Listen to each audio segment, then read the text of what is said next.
ದೀಪ್ತಿ ಧ್ವಜಾರೋಹಣ ಮಾಡಬೇಕು ಅಂತ ಕೇಳ್ಕೊಳ್ತೇನೆ.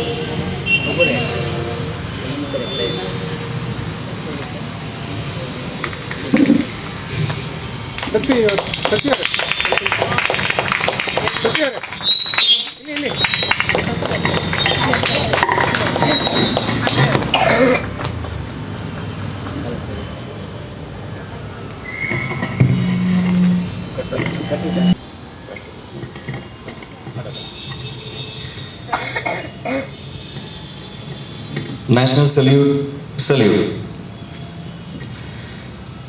जनगण मन अधिनायक जय हे भारत भाग्य विधाता. पंजाब सिंधु गुजरात मराठा द्राविड उत्कल वंगा. विंध्य हिमाचल यमुना गंगा उच्चल जलधि तरंगा. तव शुभ नामे जागे तव शुभ आशीष मांगे. गाए तव जय गाता. जनगण मंगलदायक जय हे भारत भाग्य विधाता. जय हे जय हे जय हे जय जय जय जय हे. भारत माता की जय. भारत माता की जय. वंदे मातरम. वंदे मातरम. हे मातरम वंदे मातरम. सुजलां सुफलां मलयज शीतलां. सस्य श्यामलां मातरं वन्दे मातरं. वन्दे मातरं. शुभ्रज्योत्स्नां पुलकितयामिनी. फुल्लकुसुमित द्रुमदलशोभिनी. सुहासिनी सुमधुरभाषिणी. सुखदां वरदां मातरं वन्दे मातरं. वन्दे मातरं. कोटि कोटि कंठ कल कल निनाद कराले. कोटि कोटि भुजे धृत कर करवाले. अबला के नो माए तो भले. बहुबलधारिणी नमामि तारिणी. रिपुदलवारिणी मातरं वन्दे मातरं. वन्दे मातरं. तुमी विद्या तुमी धर्म तुमी हृदि तुमी मर्मा. त्वं हि प्राणः शरीरे बाहुते तुमी मा शक्ति. हृदये तुमी मा भक्ति. तोमारई प्रतिमा गणी मंदिरे मंदिरे. वन्दे मातरं. वन्दे मातरं. त्वं हि दुर्गा दश प्रहरणधारिणी. कमला कमलदल विहारिणी. वाणी विद्यादायिनी. नमामि त्वां नमामि कमलम् अमलां अतुलां सुजलां सुफलां मातरं. वन्दे मातरं. वन्दे मातरं. श्यामला सरला सुस्मिता भूषिता. भरणी भरणी मातरं. वन्दे मातरं.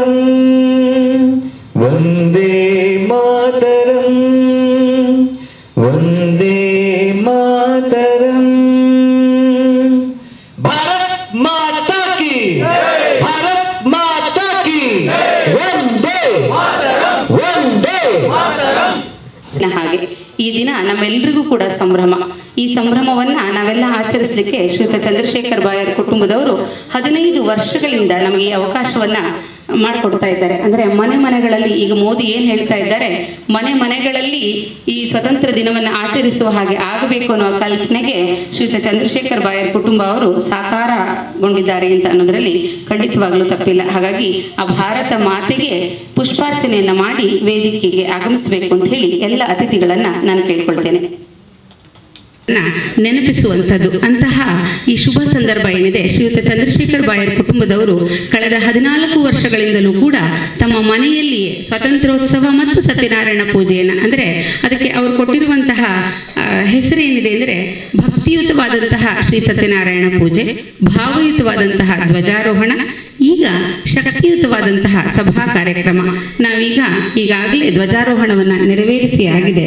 ಸಭಾ ಕಾರ್ಯಕ್ರಮಕ್ಕೆ ನಾವೆಲ್ಲರೂ ಕೂಡ ಇಲ್ಲಿ ಸೇರಿದ್ದೇವೆ. ಇಲ್ಲಿರುವಂತಹ ಸಮಸ್ತರನ್ನು ಕೂಡ, ಅತಿಥಿ ಅಭ್ಯಾಗತರನ್ನೆಲ್ಲರನ್ನೂ ಕೂಡ ಸ್ವಾಗತಿಸಬೇಕು ಅಂತ ಹೇಳಿ ಶ್ರೀಯುತ ಸೂರಜ್ ವಸಿಷ್ಠ ಅವರನ್ನ ಕೇಳ್ಕೊಳ್ತೇನೆ. ಶಕ್ತಿಯುತ ಸಭಾ ಕಾರ್ಯಕ್ರಮದಲ್ಲಿ ನೆರೆದಿರುವಂತಹ ಸ್ವಾಗತವನ್ನು ಕೋರಕ್ಕೆ ಇಷ್ಟಪಡ್ತೇನೆ. ಇಂದಿನ ಕಾರ್ಯಕ್ರಮದ ಅಧ್ಯಕ್ಷತೆ ವಹಿಸಿರುವಂತಹ ಶ್ರೀ ಸಿ.ವಿ. ರುದ್ರಾರಾಧ್ಯ ಇವರ ಅನುಪಸ್ಥಿತಿಯಲ್ಲಿ ನಿಮ್ಮೆಲ್ಲರ ಪರವಾಗಿ ಅವರಿಗೆ ಹೃತ್ಪೂರ್ವಕವಾದ ಸ್ವಾಗತವನ್ನ ಬಯಸ್ತಾ ಇದ್ದೇನೆ. ಶ್ರೀ ಜಿ.ಎಸ್. ನಟೇಶ್ ಇವರಿಗೆ ನಿಮ್ಮೆಲ್ಲರ ಪರವಾಗಿ ಹೃತ್ಪೂರ್ವಕವಾದ ಸ್ವಾಗತ. ಸನ್ಮಾನಗೊಳ್ಳಲಿರುವಂತಹ ಶ್ರೀಮತಿ ಹರಿಣಿ, ಕುವೆಂಪು ರಂಗಮಂದಿರದ ಸಿಬ್ಬಂದಿ, ಇವರಿಗೆ ನಿಮ್ಮೆಲ್ಲರ ಪರವಾಗಿ ಹೃತ್ಪೂರ್ವಕವಾದ ಸ್ವಾಗತ. ಶ್ರೀ ಗೋವಿಂದರಾಜ್, ನಿವೃತ್ತ ಯೋಧರು, ಇವರಿಗೂ ಕೂಡ ನಿಮ್ಮೆಲ್ಲರ ಪರವಾಗಿ ಹೃದಯಪೂರ್ವಕವಾದ ಸ್ವಾಗತ. ಶ್ರೀಮತಿ ಶಕುಂತಲಮ್ಮ ಎಂ.ವಿ. ಜೋಯ್ಸ್, ಸಾಧಕರು, ಇವರಿಗೂ ಕೂಡ ಹೃದಯಪೂರ್ವಕವಾದ ಸ್ವಾಗತವನ್ನು ಬಯಸ್ತೇನೆ. ಶ್ರೀ ಮಂಜುನಾಥ್, ಪೌರ ಕಾರ್ಮಿಕ ಮೇಸ್ತ್ರಿಗಳು, ಇವರಿಗೂ ಕೂಡ ಈ ಕಾರ್ಯಕ್ರಮಕ್ಕೆ ಸ್ವಾಗತವನ್ನ ಬಯಸ್ತಾ ಇದ್ದೇನೆ. ಶ್ರೀ ಪೃಥ್ವಿಗೌಡ, ಕೊರೋನಾ ವಾರಿಯರ್ ಹಾಗೆ ಸಾಮಾಜಿಕ ಕಾರ್ಯಕರ್ತ, ಇವರಿಗೂ ಕೂಡ ನಿಮ್ಮೆಲ್ಲರ ಪರವಾಗಿ ಹೃತ್ಪೂರ್ವಕವಾದ ಸ್ವಾಗತವನ್ನು ಕೋರ್ತಾ ನನ್ನ ಮಾತಿಗೆ ವಿಶ್ರಾಂತಿಯನ್ನು ಹೇಳ್ತಾ ಇದ್ದೀನಿ. ಧನ್ಯವಾದ. ಕಾರ್ಯಕ್ರಮಕ್ಕೆ, ಸ್ವಾತಂತ್ರ್ಯದ ಹಬ್ಬಕ್ಕೆ ಆಗಮಿಸಿರ್ತಕ್ಕಂಥ ಎಲ್ಲ ಬಂಧುಗಳೆಲ್ಲರಿಗೂ ನಮಸ್ಕಾರಗಳು ಹಾಗೂ 79ನೇ ಸ್ವಾತಂತ್ರ್ಯ ದಿನಾಚರಣೆಯ ಶುಭಾಶಯಗಳನ್ನು ತಿಳಿಸುತ್ತಾ ಒಂದೆರಡು ಪ್ರಾಸ್ತಾವಿಕ ನುಡಿಗಳನ್ನು ಹೇಳಲು ಬಯಸುತ್ತೇನೆ. ಇಂದು ನಮ್ಮ ಆತ್ಮೀಯ ಚಂದ್ರಣ್ಣನವರ ಮನೆಯಲ್ಲಿ ಕುಟುಂಬದವರೆಲ್ಲ ಸೇರಿ 15ನೇ ವರ್ಷದ ಸ್ವಾತಂತ್ರ್ಯೋತ್ಸವವನ್ನು ಹಬ್ಬದಂತೆ ಆಚರಿಸುತ್ತಿದ್ದಾರೆ. ಸುಮಾರು 14 ವರ್ಷಗಳ ಹಿಂದೆ ಚಂದ್ರಶೇಖರ್ ದಂಪತಿಗಳು ಕಿರಣ್ ಹೆಗ್ಗದ್ದೆ ಹಾಗೂ ಚಕ್ರವರ್ತಿ ಸೂಲಿಬೆಲೆಯವರು ಚಹಾ ಸಮಾಲೋಚನೆ ಮಾಡುವಾಗ ಹುಟ್ಟಿಕೊಂಡ ಆಕಾಂಕ್ಷೆಯೇ ಈ ರಾಷ್ಟ್ರೀಯ ಹಬ್ಬಗಳನ್ನು ಮನೆಗಳಲ್ಲಿ ಹಬ್ಬದಂತೆ ಆಚರಿಸಿದರೆ ಹೇಗೆ ಎಂದು ಅಂದಿನಿಂದ ಆರಂಭಗೊಂಡಿತು ಈ ಹಬ್ಬ. ಚಂದ್ರನ ಮನೆಯಲ್ಲಿ ಅದರೊಂದಿಗೆ ಈ ಕಾರ್ಯಕ್ರಮದಲ್ಲಿ ಪ್ಲಾಸ್ಟಿಕ್ ಮುಕ್ತ ಕಾರ್ಯಕ್ರಮ, ನೇತ್ರದಾನ, ಪರಿಸರ ಕಾಳಜಿಯು ಜೊತೆಯಾಯಿತು. ಈ ಹಬ್ಬದಲ್ಲಿ ಸಮಾಜಕ್ಕೆ ಪೂರಕರಾಗಿರುವ ವ್ಯಕ್ತಿಗಳನ್ನು ಸನ್ಮಾನಿಸುವ, ಅವರಿಗೆ ಸ್ಫೂರ್ತಿಯಾಗುವ ಕೆಲಸವೂ ಆರಂಭಗೊಂಡಿತು. ಇವರು ಸನ್ಮಾನಿಸುವವರ ಪಟ್ಟಿಯಲ್ಲಿ ಯೋಧರು, SSLCಯಲ್ಲಿ ಉತ್ತಮ ಅಂಕ ಪಡೆದ ವಿದ್ಯಾರ್ಥಿಗಳು, ಪೌರ ಕಾರ್ಮಿಕರು, ಸಾಮಾಜಿಕ ಕಾರ್ಯಕರ್ತರು, ಹಿಂದೂ ಧಾರ್ಮಿಕ ಪ್ರಚಾರಕರು, ಸಮಾಜಕ್ಕಾಗಿ ಮಳೆ ಬಿಸಿಲೆನ್ನದೆ ಹಗಲಿರುಳು ದುಡಿಯುವ ಶ್ರಮಜೀವಿಗಳು ಸೇರಿಕೊಂಡಿದ್ದಾರೆ. ದೇಶಾಭಿಮಾನ ಹೆಚ್ಚಿಸುವ ವಿಷಯವನ್ನು ಮತ್ತೂರಿನ ಪ್ರಖ್ಯಾತ ವಾಗ್ಮಿ TL ಸ್ವಾಮಿ ಸರ್ ಅವರಿಂದ ಪ್ರಾರಂಭವಾಯಿತು. ಇದರೊಂದಿಗೆ ದೇಶ ಕಾಯುವ ಯೋಧರ ಅನುಭವಗಳನ್ನು ಕೇಳುವಾಗ ಕಣ್ಣಲ್ಲಿ ನೀರು ಬರುವಂತಾಗುತ್ತದೆ.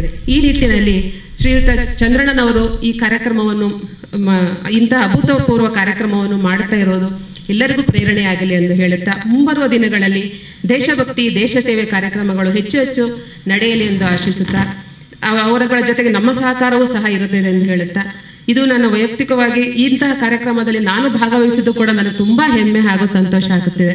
ಹಾಗಾಗಿ ಚಂದ್ರಣ್ಣ ಹಾಗೂ ಜ್ಯೋತಿ ದಂಪತಿಗಳಿಗೆ ಅಭಿನಂದನೆಗಳನ್ನು ಹೇಳುತ್ತಾ ಪ್ರಾಸ್ತಾವಿಕವಾಗಿ ಒಂದೆರಡು ನುಡಿಗಳನ್ನು ಇಲ್ಲಿಗೆ ಮುಗಿಸುತ್ತಿದೆ. ಜೈ ಭಾರತ, ಜೈ ಕರ್ನಾಟಕ.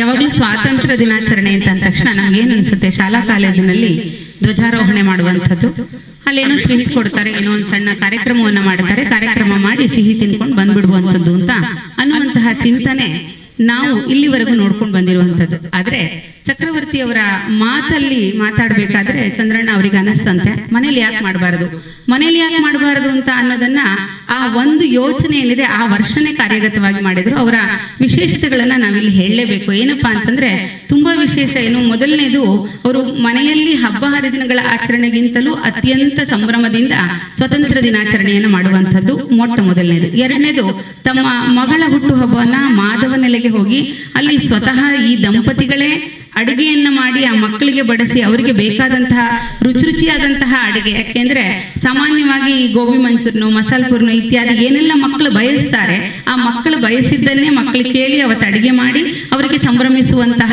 ಒಂದು ವಿಶೇಷವಾದಂತಹ ದಂಪತಿಗಳ ಜೊತೆಗೆ ನಾವಿಲ್ಲಿ ಸೇರಿದ್ದೇವೆ. ಆ ಮೊದಲನೇ ವರ್ಷದ ಆಲೋಚನೆ ಏನಿದೆ ಅವರಿಗೆ ಎಲ್ಲಿವರೆಗೆ ಕರ್ಕೊಂಡು ಬಂದಿದ್ರೆ 15ನೇ ವರ್ಷದವರೆಗೂ ಕೂಡ ಈ ಸಂಭ್ರಮವನ್ನ ಮುಂದುವರಿಸಿಕೊಂಡು ನಿರಂತರವಾಗಿ ಮಾಡಲಿಕ್ಕೆ ಅವರಿಗೆ ಪ್ರೇರೇಪಣೆಯನ್ನ ಅವರೇ ಸ್ವತಃ ತಗೊಳ್ತಾರೆ. ಏಕೆಂದ್ರೆ ಕೊರೋನಾ ಬಂತು, ಆ ಕೊರೋನಾ ಬಂದಂತಹ ಸಂದರ್ಭದಲ್ಲೂ ಕೂಡ ಈ ಕಾರ್ಯಕ್ರಮ ನಿಲ್ಲಿಲ್ಲ. ನಾವು ಬೇರೆ ಏನ್ ಮಾಡೋಣ ಅಂತಂದಾಗ ಯಾರು ಕೊರೋನಾಗಾಗಿ ಅಥವಾ ಆ ಸಂದರ್ಭದಲ್ಲಿ ಕೆಲಸ ಮಾಡಿದ್ದಾರೆ ಅವರನ್ನ ವಿಶೇಷವಾಗಿ ನಾವು ಸನ್ಮಾನಿಸೋಣ, ಅವ್ರು ಇದ್ದ ಸ್ಥಳದಲ್ಲೇ ಹೋಗಿ ಸನ್ಮಾನಿಸೋಣ, ನಾವು ಮನೆಯಿಂದನೇ ಒಂದು ಆನ್ಲೈನ್ ಪ್ರೋಗ್ರಾಮ್ ಅನ್ನ ಮಾಡೋಣ ಅನ್ನುವಂತಹ ಒಂದು ಯೋಚನೆ ಇದ್ದ ತಕ್ಷಣ ಆಯ್ತು ಹಾಗೆ ಆಗ್ಲಿ, ಯಾಕೆ ಬಿಡಬೇಕು ನಾವು ಈ ವರ್ಷ ಅಂತ ಅನ್ನುವಂತಹ ಒಂದು ಚಿಂತನೆಯಲ್ಲಿ ಪ್ರತಿ ವರ್ಷವೂ ನಿರಂತರವಾಗಿ, ಅಂದ್ರೆ ಇದೀಗ 15ನೇ ವರ್ಷಕ್ಕೆ ನಾವೀಗ ಕಾಲಿಟ್ಟಿದ್ದೀವಿ ಅಂತಂದ್ರೆ ಇದು ಸಾಧಾರಣದ ಆಲೋಚನೆ ಇಲ್ಲ.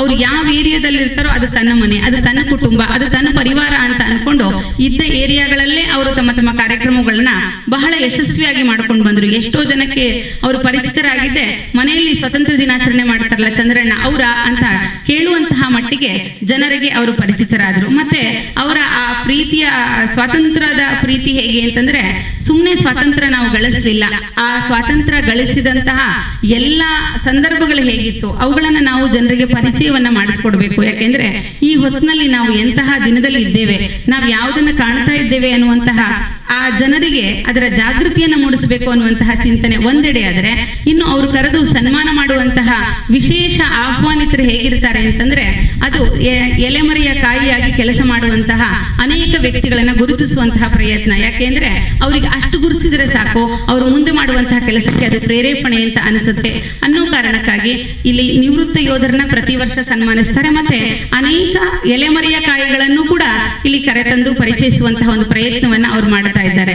ಇನ್ನು ಸನ್ಮಾನಕ್ಕೆ ಅಂತ ಅವರು ಕೊಡುವಂತಹ ವಿಶೇಷವಾದಂತಹ ಚಿಂತನೆ ಹೇಗೆ ಅಂತಂದ್ರೆ ಸ್ವದೇಶಿ ವಸ್ತುಗಳನ್ನೇ ಅವರು ಬಳಸ್ಕೊಳ್ತಾರೆ. ಉಡುಗೊರೆಯಾಗಿ ನಾವು ಕೊಡಬೇಕು ಅಂತಂದ್ರೆ ಸುಮ್ಮನೆ ಶಾಲು ಹಾರ ಹಾಕೋದಲ್ಲ, ಅದರ ಬದಲಿಗೆ ನಾವು ಕೊಡುವಂತಹ ವಿಶೇಷವಾದಂತಹ ವಸ್ತುಗಳು ಕೂಡ ಅವರಿಗೆ ಅವಿಸ್ಮರಣೀಯವಾಗಿರ್ಬೇಕು ಅನ್ನೋ ಕಾರಣಕ್ಕಾಗಿ ಅವರು ವಿಶೇಷವಾದ ವಸ್ತುಗಳನ್ನೇ ಇಲ್ಲಿ ಬಳಸ್ಕೊಳ್ತಾ ಇದ್ದಾರೆ.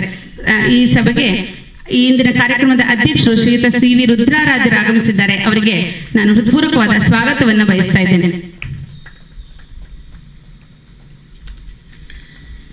ಹಾಗೆ ಇಷ್ಟೆಲ್ಲ ಮಾಡ್ತಾ ಇದ್ದಾರೆ. ನಾವೊಂದು ಸಣ್ಣ ಅವರ ಜೊತೆಗಿರುವಂತಹ ಪ್ರಯತ್ನವನ್ನ ನಾವೆಲ್ಲರೂ ಕೂಡ ಇಲ್ಲಿ ಮಾಡಿದ್ದೇವೆ. ಬಂದಿರುವಂತಹ ಎಲ್ರಿಗೂ ಕೂಡ ಮತ್ತೊಮ್ಮೆ ಸ್ವಾಗತವನ್ನ ಹೇಳ್ತಾ ಇಂದಿನ ಕಾರ್ಯಕ್ರಮದ ಅಂದ್ರೆ ಈ ಸ್ವಾತಂತ್ರ್ಯ ಮತ್ತು ಇವುಗಳ ಚಿಂತನೆಯ ಕುರಿತಾಗಿ, ಅಂದ್ರೆ ನಾವು ಹಳೆಯ ಎಲ್ಲ ಸ್ವಾತಂತ್ರ್ಯ ಯೋಧರ ಕಥೆಯನ್ನೆಲ್ಲ ನೋಡ್ಕೊಂಡು ಬಂದಿದ್ದೇವೆ. ಈ ಮುಂದೆ ನಾವು ಏನು ಮಾಡಬೇಕು ಅಥವಾ ಹೊಸ ರೀತಿಯ ನಮ್ಮ ಆಲೋಚನೆಗಳು ಅದು ಹೇಗಿರಬೇಕು ಅಥವಾ ಸ್ವಾತಂತ್ರ್ಯ ಅಂತ ಅಂದಾಗ ನಾವು ಯಾವುದನ್ನ ನೆನಪಿಟ್ಟುಕೊಳ್ಬೇಕು ಅಂತ ಅನ್ನೋದನ್ನ ನಮಗೆ ತಮ್ಮ ಮಾತುಗಳಲ್ಲಿ ತಿಳಿಸ್ಕೊಡ್ಬೇಕು ಅಂತ ಹೇಳಿ ನಾನಿವತ್ತು ವಿಶೇಷವಾದ ಅತಿಥಿ. ಯಾಕೆ ವಿಶೇಷ ಅಂತಂದ್ರೆ ನನ್ನ ಗುರುಗಳವರು ಶ್ರೀಯುತ ವಿದ್ವಾನ್ GS ನಟೇಶ್ ರವರು ನಾನೇನಾದ್ರೂ ಸಂಸ್ಕೃತವನ್ನ ಮಾತಾಡ್ತೀನಿ ಅಥವಾ ಸಂಸ್ಕೃತದ ಬಗ್ಗೆ ಒಂದಿಷ್ಟು ಒಲವಿಟ್ಕೊಂಡಿದ್ದೀನಿ ಅಂತಂದ್ರೆ ಆ ಒಲವಿಗೆ ಮೂಲ ಪ್ರೇರಕ ಶಕ್ತಿಯಾಗಿ ನನ್ನ ಗುರುಗಳು ವೇದಿಕೆಯಲ್ಲಿದ್ದಾರೆ. ಅವರು ಇವತ್ತು ನಮಗೆ ಮುಖ್ಯ ಭಾಷಣಕಾರರಾಗಿ ಆಗಮಿಸಿರ್ತಾರೆ. ಅವರು ಹುಟ್ಟಿದ್ದು ಶಿವಮೊಗ್ಗ ಜಿಲ್ಲೆಯ ತೀರ್ಥಹಳ್ಳಿ ತಾಲೂಕು ಕಾಸರವಳ್ಳಿಯಲ್ಲಿ. ಸಂಸ್ಕೃತ ಅಲಂಕಾರ ಶಾಸ್ತ್ರದಲ್ಲಿ ಅವರು ವಿದ್ವದ ಉತ್ತಮವನ್ನ ಮುಗಿಸಿದ್ರು. ಸಂಸ್ಕೃತ MA, ಇಂಗ್ಲಿಷ್ನಲ್ಲಿ MA B.Ed, ಹಿಂದಿ ರಾಷ್ಟ್ರ ಭಾಷಾ ಪ್ರವೀಣವನ್ನ ಅಧ್ಯಯನ ಮಾಡಿದರು. ಅವರು ಶಿವಮೊಗ್ಗದ ರಾಷ್ಟ್ರೀಯ ಶಿಕ್ಷಣ ಸಮಿತಿಯ ಕಸ್ತೂರ್ಬಾ ಪದವಿ ಪೂರ್ವ ಕಾಲೇಜಿನಲ್ಲಿ 32 ವರ್ಷಗಳ ಕಾಲ ಉಪನ್ಯಾಸಕರಾಗಿ ಸೇವೆ ಸಲ್ಲಿಸಿ ಈಗ ನಿವೃತ್ತಿಯನ್ನು ಹೊಂದಿದ್ದಾರೆ.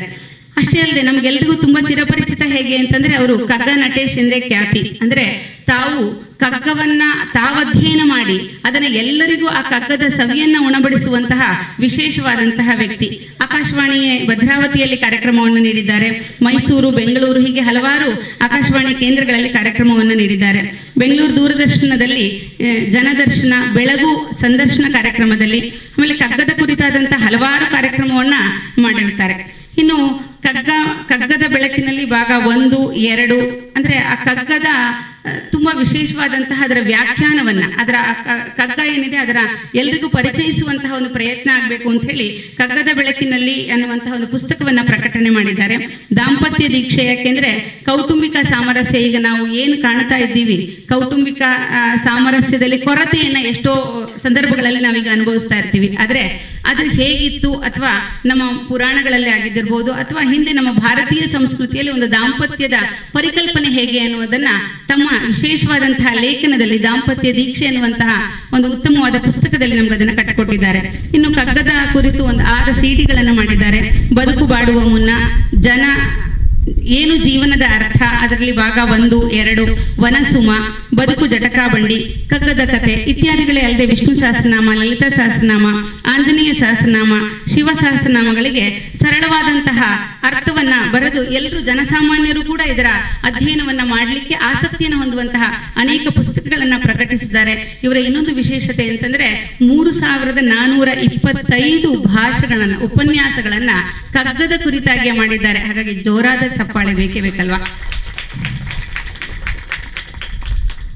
ಇವರು ಮಾತನಾಡುವಂತಹ ವಿಷಯ ಅದು ಕಗ್ಗದ್ದೇ ಆಗಿರಬಹುದು ಅಥವಾ ಜೀವನದ್ದೇ ಆಗಿರಬಹುದು, ಅದು ಎಲ್ರಿಗೂ ಕೂಡ ಅತ್ಯಂತ ಪ್ರೇರೇಪಣೆಯನ್ನ ಕೊಡುವಂಥದ್ದು. ಹಾಗಾಗಿ ಅವರ ಶ್ರೀಯುತ ವಿದ್ವಾನ್ GS ನಟೇಶ್ ಅವರ ಮಾತುಗಳಿಗೆ ನಾವೆಲ್ಲರೂ ಕೂಡ ಕಿವಿಯಾಗೋಣ.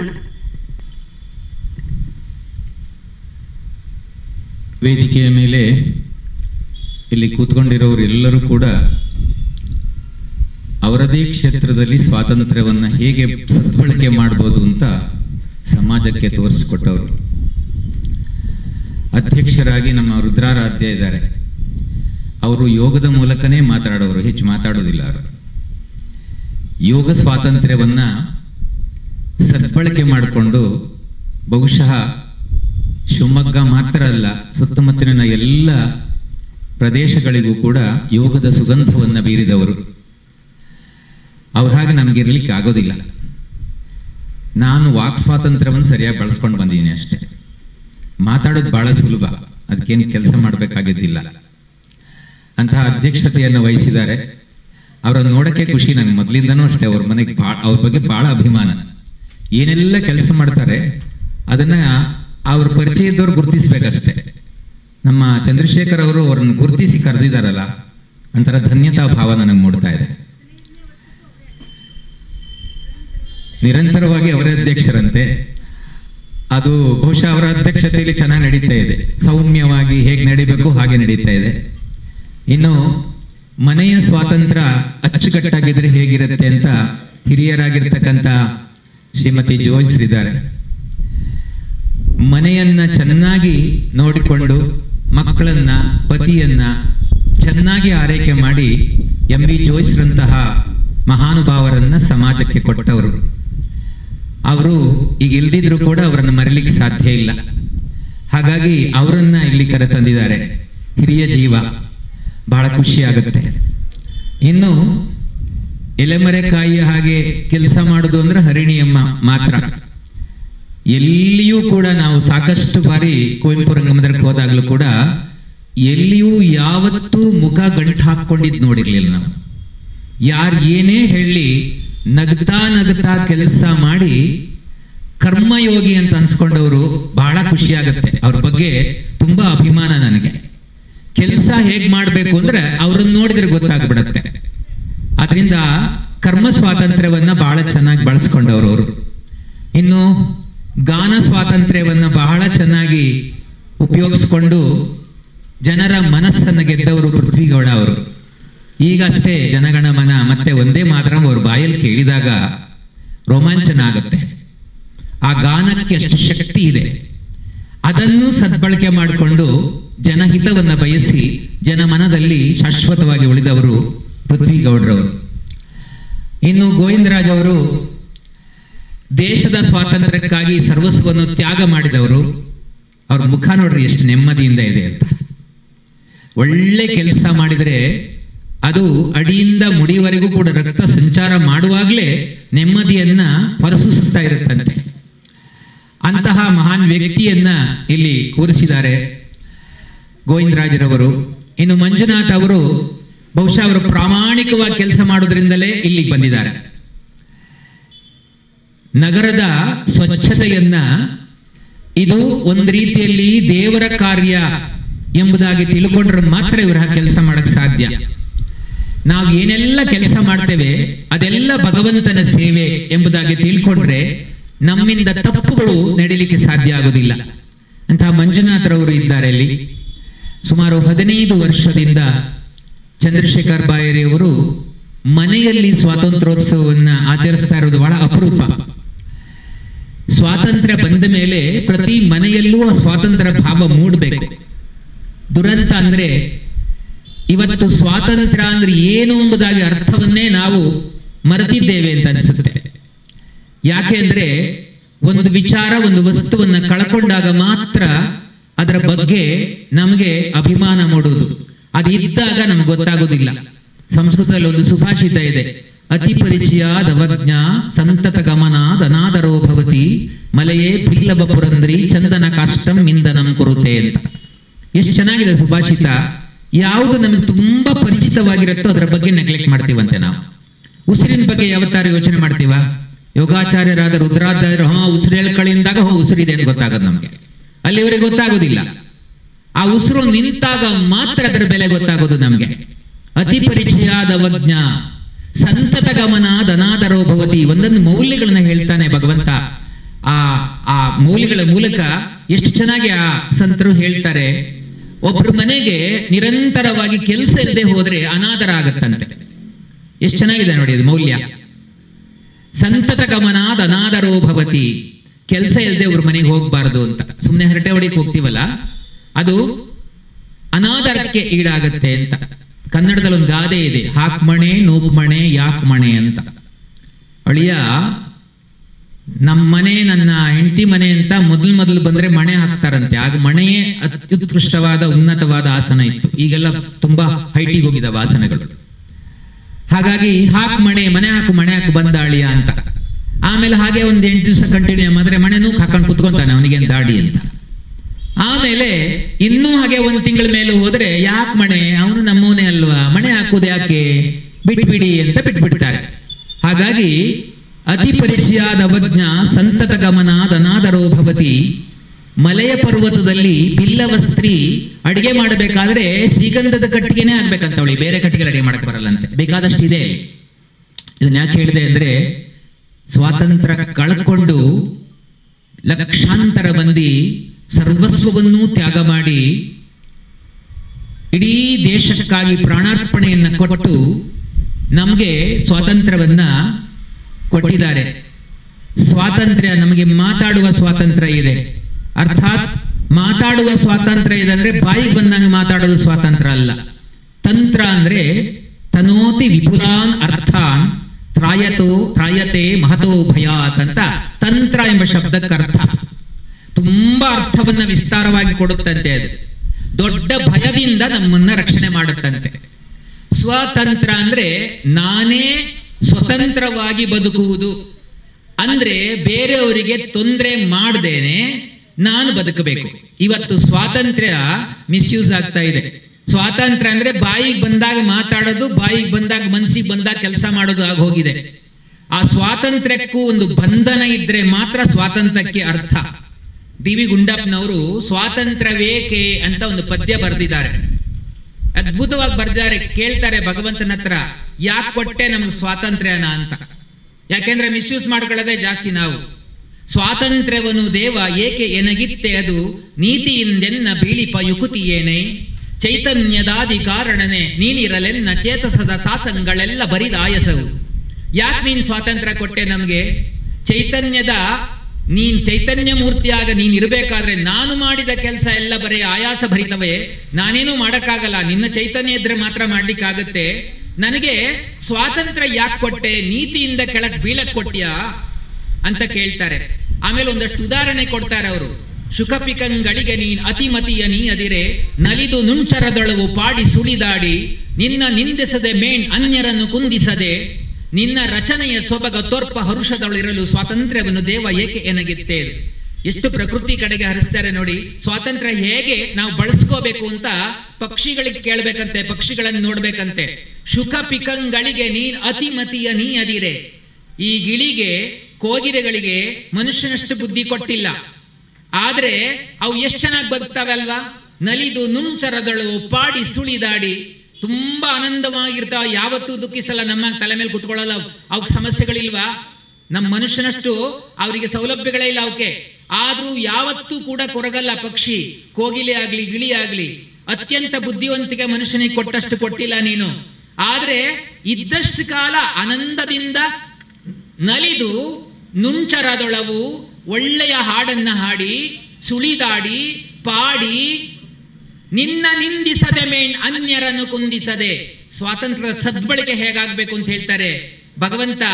ಯಾವುದೇ ಪಕ್ಷಿ, ಯಾವುದೇ ಪ್ರಾಣಿ ಇದುವರೆಗೆ ನಿನ್ನನ್ನ ನಿಂದಿಸಿಲ್ಲ. ಕಾಗೆ ನಿಂದಿಸ್ಬೋದಲ್ಲ, ಅಯ್ಯೋ ನನ್ನ ಕಪ್ಪು ಬಣ್ಣ ಕೊಟ್ಟೆ, ಒಂಥರ ಒರಟು ಧ್ವನಿ ಕೊಟ್ಟೆ, ಯಾಕೆ ಕೊಟ್ಟೆ ಅಂತ ಕಾಗೆ ಯಾವತ್ತೂ ಕೇಳಲ್ಲ. ಅದು ಕೇಳಿದ್ರೆ ಭಗವಂತ ನೀನು ಒರಟು ಧ್ವನಿ ಕೊಟ್ಟಿದ್ದೇ ಒಳ್ಳೇದಾಯ್ತು, ಈ ಕಪ್ಪು ಬಣ್ಣ ಕೊಟ್ಟಿದ್ದೇ ಒಳ್ಳೇದಾಯ್ತು, ನೀನು ತಿಳುವಳಿಕೆಯಿಂದ ಕೊಟ್ಟಿರ್ತೀಯ. ಯಾಕೆ ಅಂದ್ರೆ ಅದು ನನಗೆ ರಕ್ಷಣಾ ಕವಚ. ಕಪ್ಪು ಬಣ್ಣ ಇದ್ದದ್ರಿಂದ ಈ ಕಾಗೆಯನ್ನ ಯಾವುದೇ ಪಂಜರದಲ್ಲಿ ಬಂಧಿಸಲ್ಲ ಜನ. ಕಪ್ಪಾದ್ರಿಂದಲೇ, ಆ ಒರಟು ಧ್ವನಿ ಇದ್ದಿದ್ರಿಂದಲೇ ನಮ್ಮ ಕೋಗಿಲೆಗೆ ನಾವು ಧ್ವನಿಯನ್ನ ಬೇಸ್ಕೊಟ್ಟವ್ರೆ. ನಾವು ಯಾರಾದ್ರೂ ಕೆಟ್ಟದಾಗ ಹಾಡಿದ್ರೆ ನಮ್ಮನ್ನೇ ನೆನೆಸ್ಕೊಳ್ತಾರೆ. ಆದ್ರಿಂದ ಭಗವಂತ ಎಲ್ಲದಕ್ಕೂ ಸಮಾನವಾಗಿ ಕೊಟ್ಟಿದ್ದಾನೆ. ಅದನ್ನ ಸಮಗ್ರತೆಯ ಭಾವದಿಂದ ನಾವು ಅರ್ಥ ಮಾಡ್ಕೋಬೇಕಲ್ಲ. ಅದು ಸ್ವಾತಂತ್ರ್ಯದ ನಿಜವಾದ ಉಪಯೋಗ ಮಾಡ್ಕೊಳ್ಳೋದು, ಸದ್ಬಳಕೆ ಮಾಡ್ಕೊಳ್ಳೋದು. ನಿನ್ನ ನಿಂದಿಸದೆ, ಭಗವಂತನ ಯಾವ ಪಕ್ಷಿ ಪ್ರಾಣಿ ನಿಂದಿಸಲ್ಲ. ನಾವು ಬೆಳಗಾದ್ರೆ ದೇವಸ್ಥಾನಕ್ಕೆ ಹೋಗಿ ನಿನ್ನೆನೆ ಕೇಳಿದ್ದೆ, ಏನ್ ಕೊಡದೆ ಇದ್ದಂಗೆ ಏನಾಗಿತ್ತು ನಿನಗೆ, ಇವತ್ತು ಮತ್ತೆ ಬರ್ಬೇಕಾ ನಾನು, ಅದು ಕೊಟ್ಟಿಲ್ಲ, ಇದು ಕೊಟ್ಟಿಲ್ಲ, ಕೊಡದೇ ಇರುವ ಲಿಸ್ಟನ್ನೆಲ್ಲ ಭಗವಂತನ ಎದುರುಗಡೆ ಇಡ್ತೀವಲ್ಲ. ಪಕ್ಷಿ ಪ್ರಾಣಿಗಳು ಯಾವತ್ತಾದ್ರೂ ಹಾಗೆ ಮಾಡ್ತಾವ? ಕೊಟ್ಟ ಸ್ವಾತಂತ್ರ್ಯವನ್ನು ಎಷ್ಟು ಚೆನ್ನಾಗಿ ಬಳಸ್ಕೋತಾವೆ. ನಲಿದು ನುಂಚರದೊಳವು ಪಾಡಿ ಸುಳಿದಾಡಿ ನಿನ್ನ ನಿಂದಿಸದೆ. ಯಾವತ್ತೂ ಕಾಗೆ ಆಗ್ಲಿ, ಶುಕ ಆಗ್ಲಿ, ಪಕ್ಷಿ ಆಗ್ಲಿ, ಯಾವುದೇ ನಾಯಿ ಆಗ್ಲಿ, ಕತ್ತೆ ಆಗ್ಲಿ, ಕರಡಿ ಆಗ್ಲಿ ಭಗವಂತನ ನಿಂದಿಸಲಿಕ್ಕೆ ಹೋಗಲ್ಲ. ನಿಂದಿಸೋದು ಅತಿ ಬುದ್ಧಿವಂತಿಕ, ನಾವು ಮಾತ್ರ ನಿಂದಿಸೋದಷ್ಟೇ.